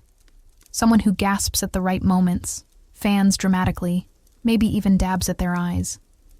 This allows you, their quieter counterpart, to remain largely motionless without attracting suspicion. If questioned later, they can confirm your presence and, if loyal, your attentiveness. You recall the case of Lady Martine and her husband, who perfected this technique to such a degree that he slept through entire performances while she fluttered, theatrically beside him. When asked about his opinion on Faust, she replied, "He was silent throughout, as if in a trance of admiration," which was in fact entirely accurate. Historians still debate whether these subtle evasions were acts of survival or silent rebellion. Was it a wink at the absurdity of the system? Or simply the only humane response to an art form that so frequently involved tragic tubercular duets? Either way, the strategy spread quietly, like black market etiquette, whispers shared over cigars. A passing nod at a gentleman discreetly tucking a handkerchief between collar and chin to preserve posture during a lengthy overture. You begin to admire the ingenuity, and more than that, you begin to see these tactics as art in themselves. Because surviving the Victorian opera wasn't about brute endurance. It was about subtlety, timing, sleight of hand, sleight of spine. It was the silent choreography of the socially overdressed and sleep-deprived. At your next performance, you try the cloak lean. It works, for a minute. Then someone coughs behind. You spring upright with the guilt of a schoolboy caught napping in Latin class. You adjust your sleeve, glance casually toward the stage. No one seems to have noticed. You try again, later, with the opera glass veil. Success. For a glorious 5 minutes, you float somewhere between consciousness and polite theatrical participation. You imagine yourself among the greats now, the anonymous legions of Victorian men who, over generations, mastered the art of appearing awake without the inconvenience of actual awareness. And yet, there's always a risk. Always that fine line between elegance and exposure. You think of the Earl of Malton, who once perfected a strategy involving a small velvet footrest and a low whisper of humming to mimic emotional response. It worked beautifully, until he actually fell asleep and began murmuring the names of his hunting dogs during a mezzo-soprano's lament. He now spends opera nights at home, with the dogs. But you, so far, are winning. You survive Act 1, then Act 2. The candy lozenge trick helps. A small peppermint between the molars sharpens the senses like a fencing foil. You glance discreetly at the house. All around, others perform the same silent ballet. And in that moment, you realize something extraordinary. No one here is entirely awake. No one here is entirely present. You're all, every last gentleman and lady in velvet and pearls, pretending. And somehow, that makes it beautiful. Because opera, in this context, is no longer just a performance on stage. It's a shared, illusion. A mutual agreement to appear rapt, even when half the audience is thinking about pudding, and the other half is planning how to sleep without getting caught. You're not just surviving it, you're part of it. And for that, you sit a little straighter, a little prouder. The house darkens once more. The conductor taps his baton. A hush falls, thick as molasses, and the overture begins anew. This is a different performance, of course, a different evening entirely. But the setting is the same. The velvet, the chandeliers, the gaslight ambiance that makes everyone look like a haunted wax statue. And of course, the all-seeing eyes of the opera staff. Ah, yes, the opera staff. The ushers, the box attendants, the ticketing clerks with monocles on chains. These are not merely service workers. These are the chroniclers of society's truest moments. They know who arrives early and who consistently lingers too long at intermission. They know who brings their cousin to the Friday performance and their nephew to the Saturday one. They know who dozes, and they never, ever forget. Historians have come to regard these figures as unofficial record keepers of Victorian nightlife. And though their insights rarely made the newspapers directly, they filtered into the gossip pipelines that fueled everything from political rumors to marriage prospects. You've come to regard your own box attendant with a mix of awe and terror. His name is Wilberforce. He's lean, immaculate, and always appears at the precise moment you begin to contemplate mischief or fatigue. Not a moment before. Not a moment after. Wilberforce has never spoken more than 10 words to you at a time, and yet he knows your seating preference, your preferred brand of lozenges, and exactly how you like your program folded. The man is practically telepathic, and you suspect deep down that he is one fainted soprano away from being the real power behind the curtain. Tonight, Wilberforce appears as usual, just as you're settling into your chair with the resigned posture of a man preparing for mental trench warfare. He straightens your opera glass case on the ledge, offers a silent nod, and vanishes like an extremely polite ghost.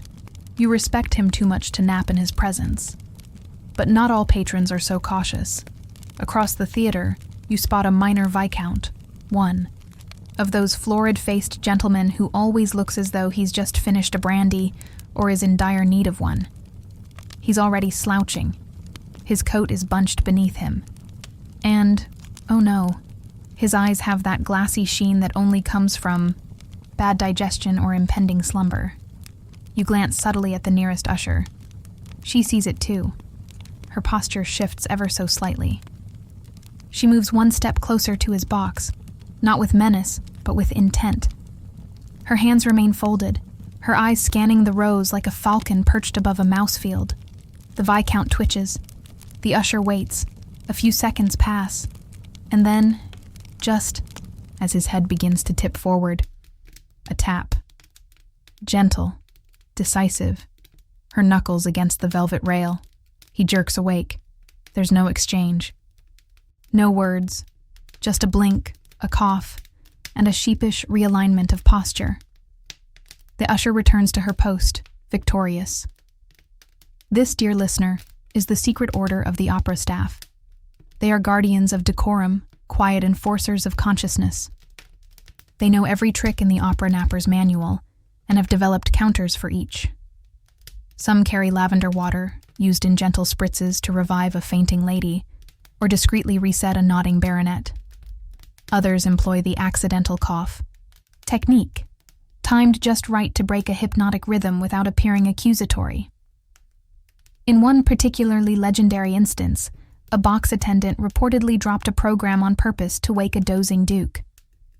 He claimed it was a gust of air.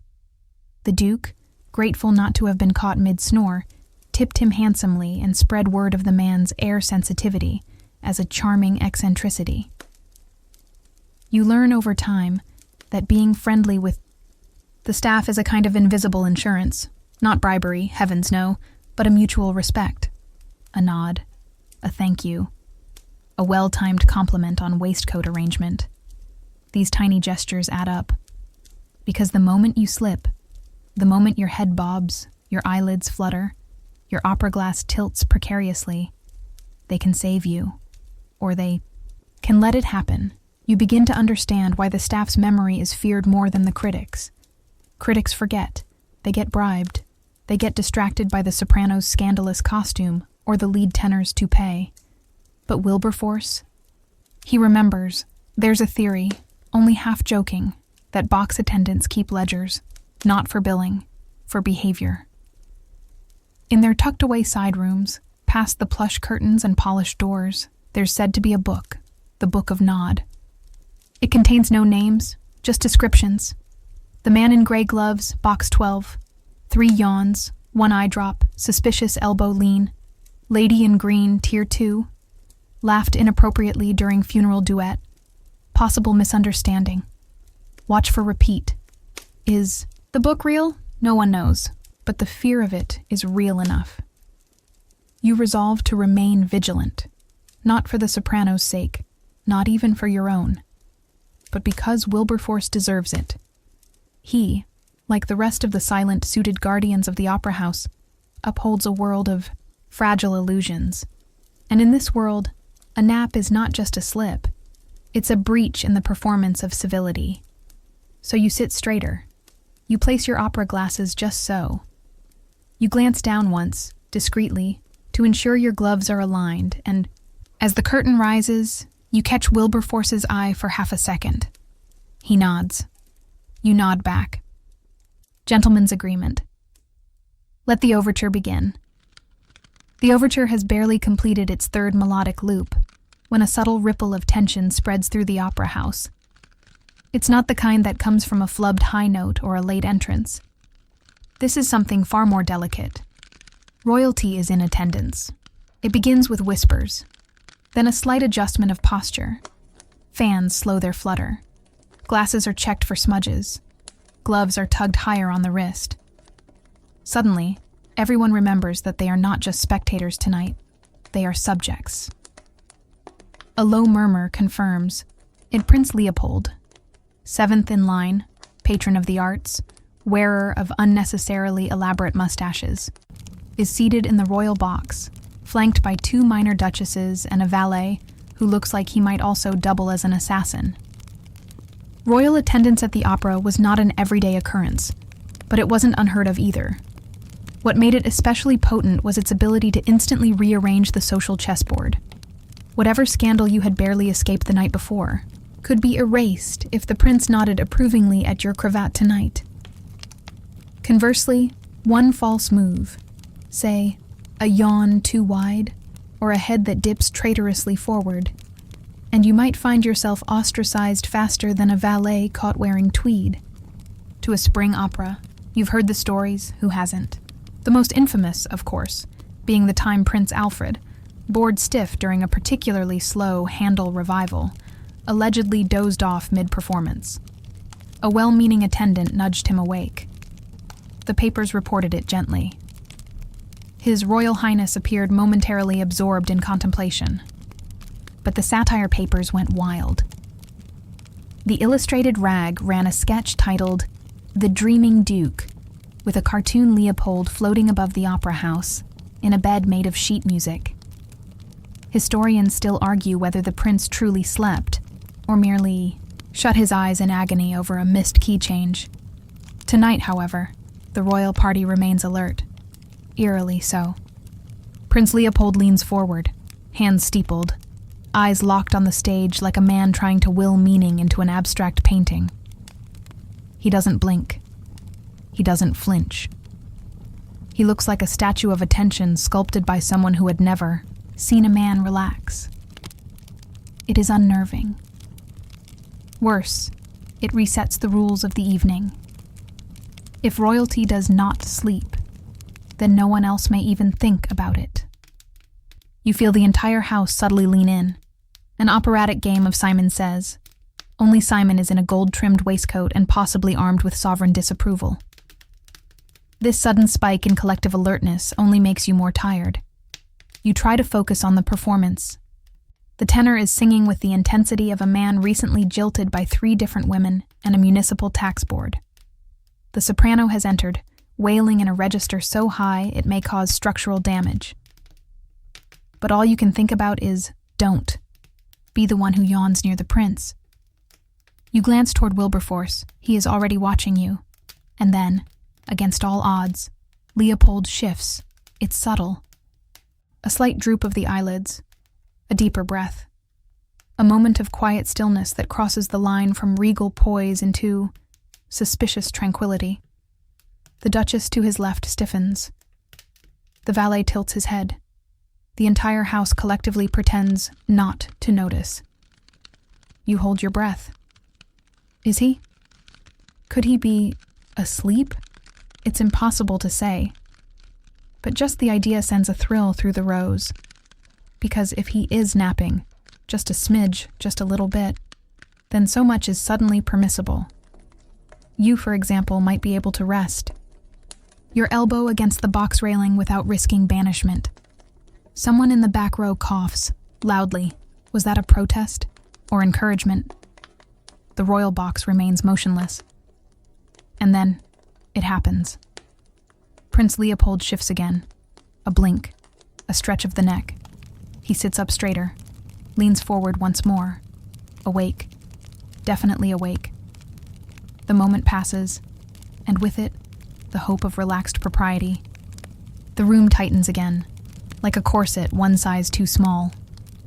You resume your attentive posture, now tinged with mild heartbreak. You were so close to witnessing a royal micro-rebellion, a nap heard round the aristocracy. Still, you wonder how close others have come. There are stories, unconfirmed but persistent, of Queen Victoria herself drifting off during a particularly tepid rendition of The Merry Wives of Windsor. Supposedly she remained upright, eyes half-lidded, her hand resting on the velvet of the royal box like a claw in repose. One witness claimed she snored once, delicately. But that may have been a pigeon outside. In any case, such rumors are never printed, only whispered in drawing rooms and behind hat racks.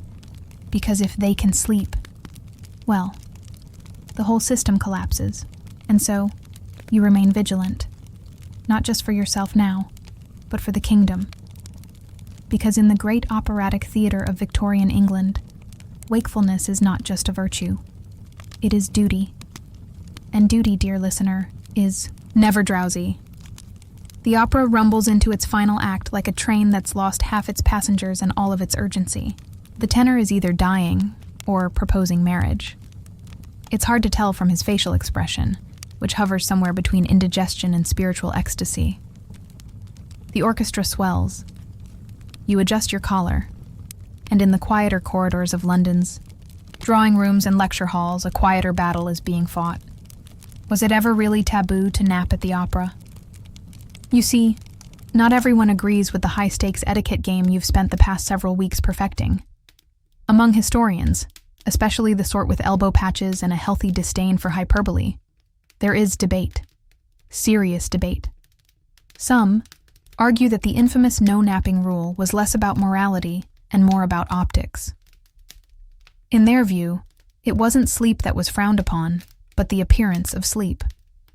A man could doze briefly, provided he recovered quickly, made a clever comment afterward, and tipped his attendant generously. Others claim the prohibition was real, intense, and ruthlessly enforced. Not by law, of course, but by the unrelenting force of gossip, column inches, and scathing couplets in society journals. One such poem, written anonymously in the Covent Garden Observer, described a gentleman lulled by strings and absent grace, a man who left with red on face. Harsh, especially for someone who might have just eaten too much pheasant. But perhaps the real truth lies somewhere in between. After all, Victorian society was a mosaic of contradictions. It demanded constant vigilance in public, yet built fainting couches into nearly every room. It praised stoic endurance, yet romanticized artistic abandon. It printed entire volumes of etiquette rules, and then rewarded the people who cleverly bent them. You recall one essay by a Cambridge lecturer, reprinted in a short-lived cultural review titled The Curtain and the Cravat. He argued that napping at the opera was a ritual of resistance, a silent protest against the tyranny of taste. He suggested that sleep was, in fact, the only honest reaction to a 5-hour Germanic lament with 6 endings and no dancing. You liked that essay. You liked it so much you nearly fell asleep reading it. But even if the taboo is flexible, the social risk remains real. Why? Because perception is everything. You could be nodding off because the music transported you to an introspective dreamscape. But the moment your head tips forward and your mouth opens by a cruel centimeter, you're no longer a man of poetic soul. You're a cautionary tale in Lord Merton's parlor. And it's not just about class or composure. It's about control. Staying awake, staying present, is a declaration of discipline. It says, I am the master of my impulses. I am here, on purpose, awake in defiance of both biology and boredom. But then, you think of the exceptions. because there were exceptions. Some of the most powerful men in London were infamous opera nappers. Take Sir Thomas Fairlie, for instance, an industrialist so wealthy he once had an opera seat upholstered in the same leather as his carriages. He was known to fall asleep midway through La Traviata and wake just in time for the curtain call. And yet, no one dared mock him. Why? Because he owned the gas company. Half the lights in the opera house were powered by his pipes. Then there was the Dowager Lady Plummock. Her box contained 2 chairs, 3 cushions, and a discreet chaise. She called it listening horizontally. She napped openly, even snored once, genteel of course, and was applauded for her commitment to self-care. Were they mocked behind closed doors? Certainly, but they were also admired, because they had something most of the audience did not. Immunity. Immunity bought with coin, clout, or charisma. The rest of you, middle sons, junior barristers, hopeful viscounts, had to play the game properly. You had to pretend. And so here you are, once again, in the penultimate scene, listening to a chorus of disguised shepherds lamenting something, poetic but vague, and you are doing your best not to blink for more than 1.3 seconds at a time. The curtain flutters. The audience rustles. A violinist scratches her nose, and you think, maybe historians will never agree. Maybe some will insist that the fear of napping was inflated, a social myth blown out of proportion by etiquette manuals with too many adjectives. Maybe others will swear that one snore was enough to send a barren son packing for the colonies. But you've lived it. You felt the prickling sensation of someone's gaze the moment your chin dipped toward your cravat. You've heard the silence that follows a faint wheeze. You've watched Wilberforce appear like a polite phantom, holding a folded program like a tiny guillotine. You know the truth.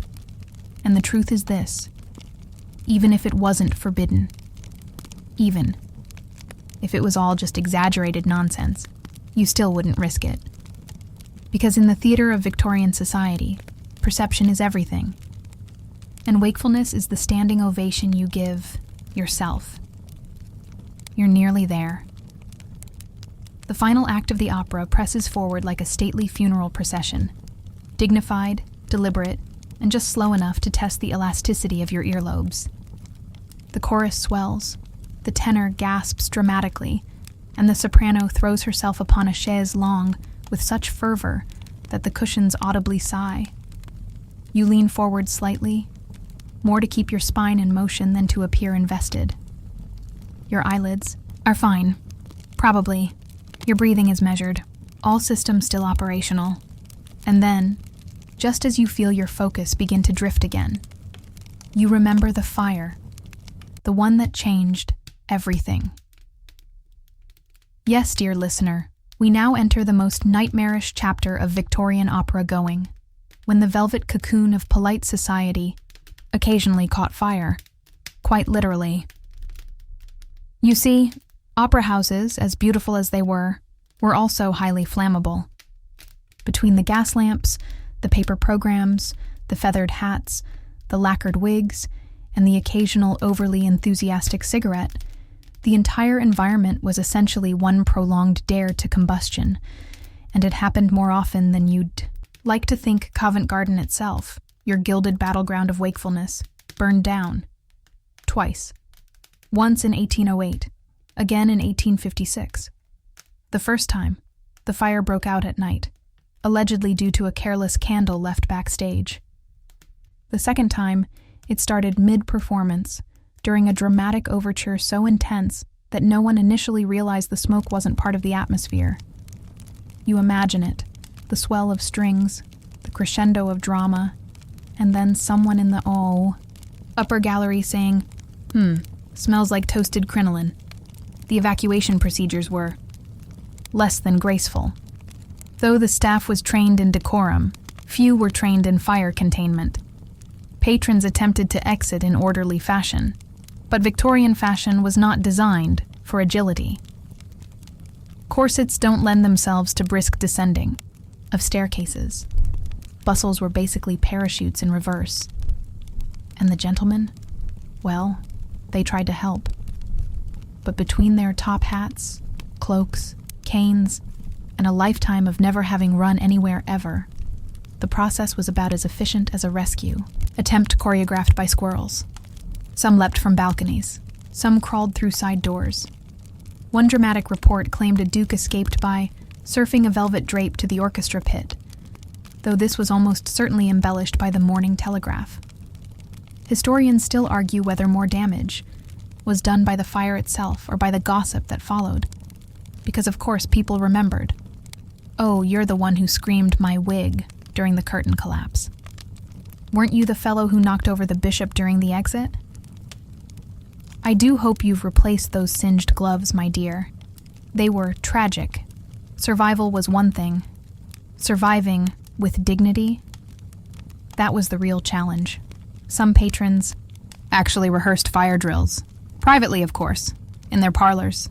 One woman had her coachman time her descent from second-tier box to street in full evening wear. 73 seconds. Not bad.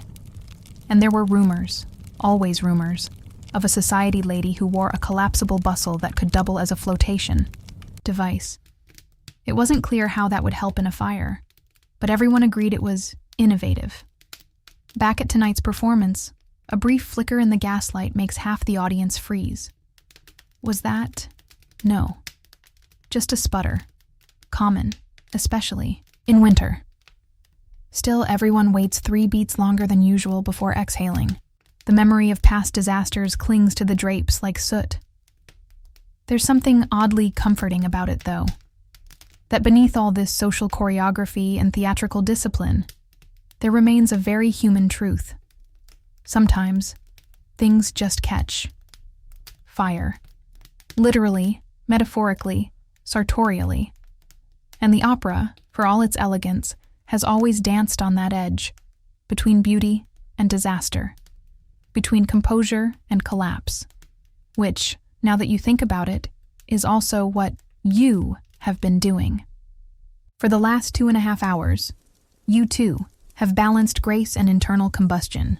You've faced your own metaphorical blaze, the creeping heat of sleep, the smoldering embarrassment of a nod too long, and you've emerged, so far, unsinged.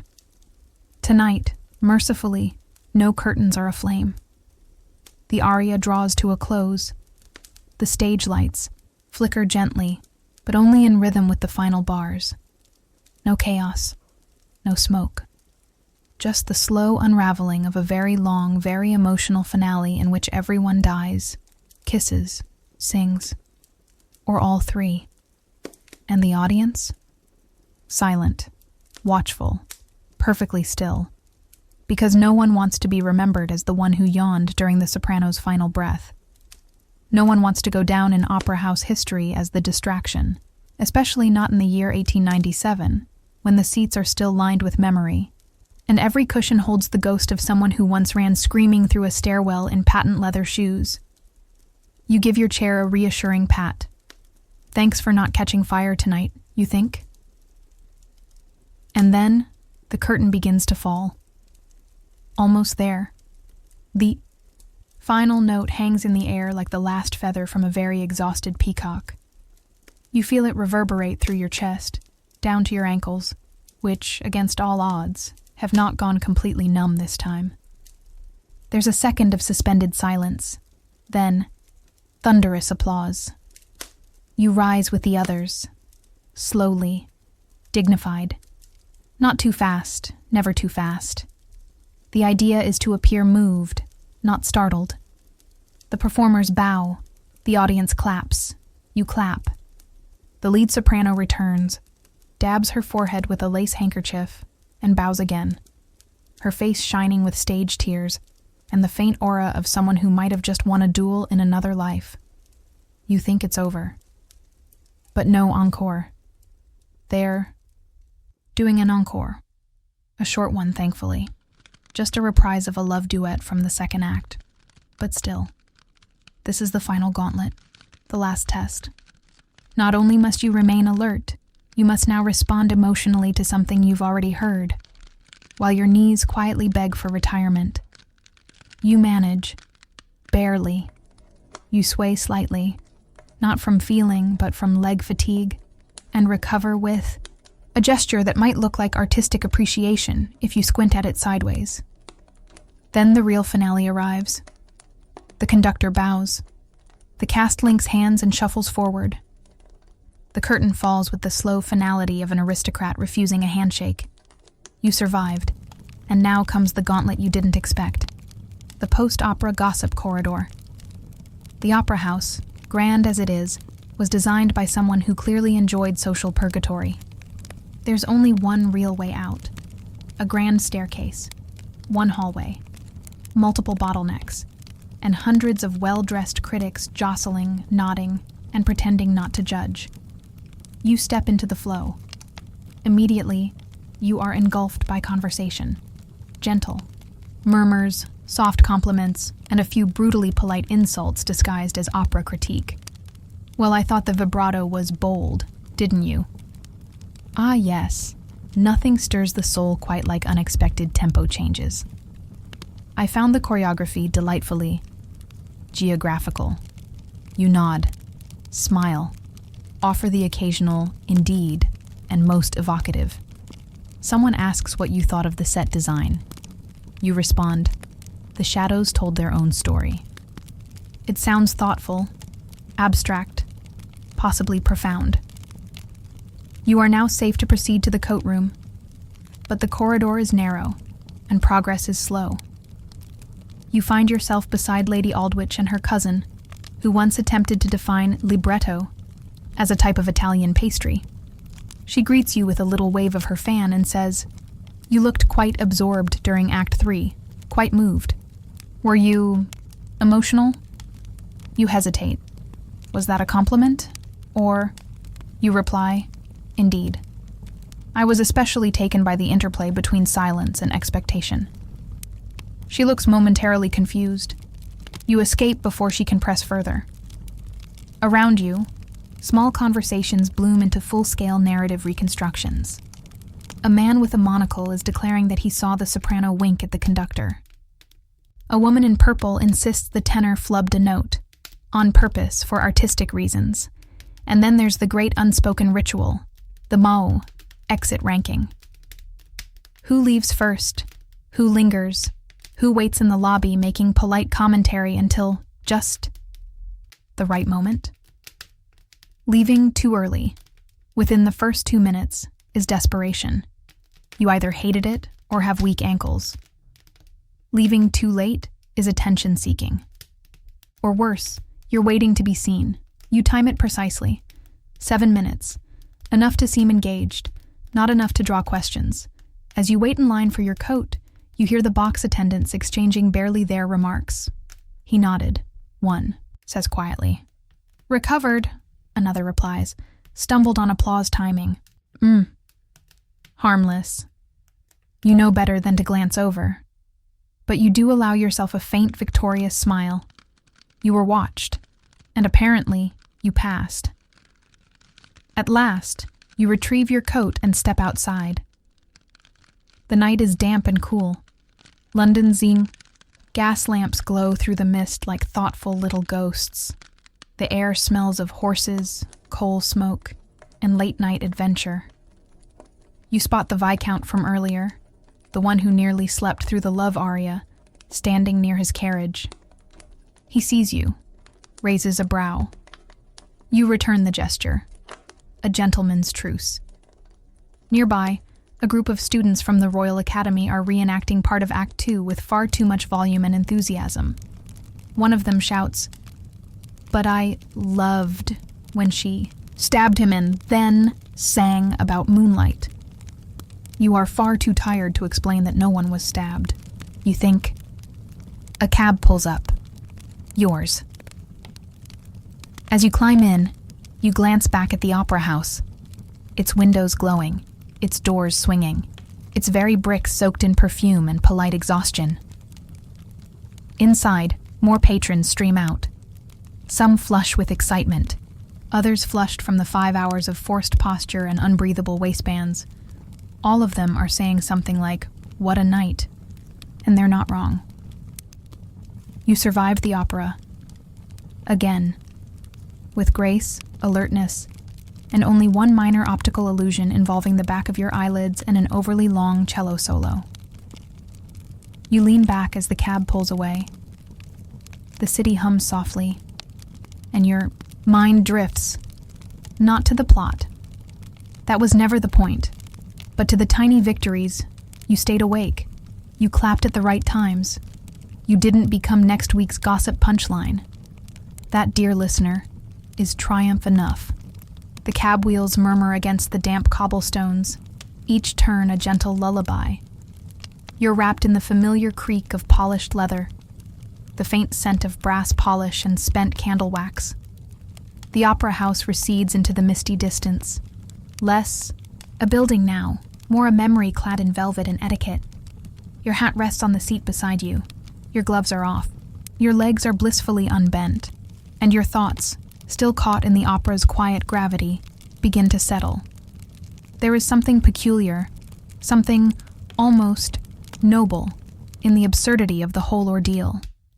The expectation to remain present, not just in body, but in expression, posture, eye contact, for 5 relentless hours. All while symphonies cascade, singers emote with existential urgency, and ushers scan the crowd for drooping chins. You did it. And not just once. You've weathered the aria storms, the intermission posturing, the whispered judgments of box attendants and monocled gossips. You've leaned, hovered, adjusted. You've turned the maintenance of consciousness into a practiced performance of its own, and all of it, every second of it, has led you here.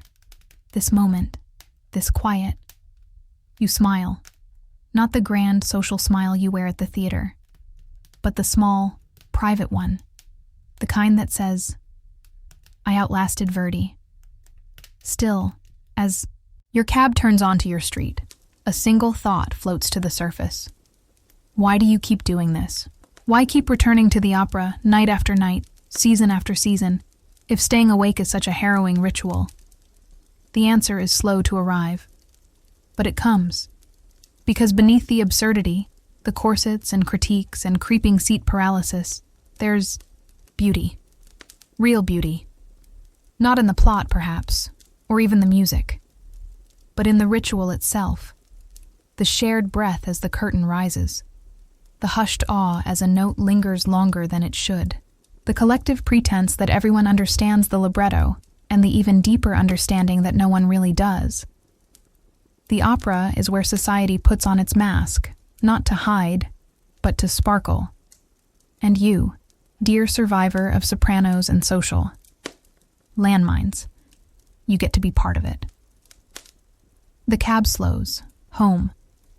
Thompson opens the door with his usual impeccable timing.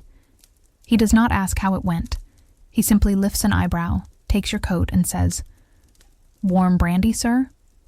You nod, and as you settle into your armchair, the fire crackling low, you finally allow yourself to rest. No need to posture. No one is watching now. You can yawn freely. Stretch. Even snore if the spirit moves you, but you don't. Because some habits, like poise under pressure, linger long after the curtain falls. You take a sip of brandy. The fire hums. The room is quiet. And at last, you lean back, letting the weight of the evening slip from your shoulders like a velvet cloak at the foot of a chaise. You did not nap at the opera, but now, you may just nap here, and there's no box attendant to stop you. So now, as your thoughts grow soft and slow, let yourself drift further from the gilt balconies and velvet cushions. The opera is over. The applause has faded. The chandeliers are dimmed. You're no longer seated stiffly in public view, worried about posture or propriety. You're in your own space now, quiet, private, undisturbed. Nothing left to endure. No whispered judgments, no sideways glances, just the steady rhythm of your breath and the hush that follows a long performance. Your body feels heavier now, but in the gentlest way. A pleasant kind of tired. Not the tension of effort, but the ease of release, like silk sliding from a shoulder, or footsteps disappearing into soft fog. Let your shoulders loosen. Let your jaw relax. Let your eyes close if they haven't already. You're allowed. You've earned this rest. No one's watching. No one's waiting. There are no cues to catch, no reactions to perform. You're free to wander, to let your mind meander like a soft aria that knows it has nowhere else to be. Tonight, you outlasted Victorian etiquette, gaslight fatigue, and a 5-act opera about love, betrayal, and somehow, moonlight and betrayal. Again. That's no small feat, and now you can just sleep. Let the velvet curtains close, let the music fade, let your dreams take center stage. Good night.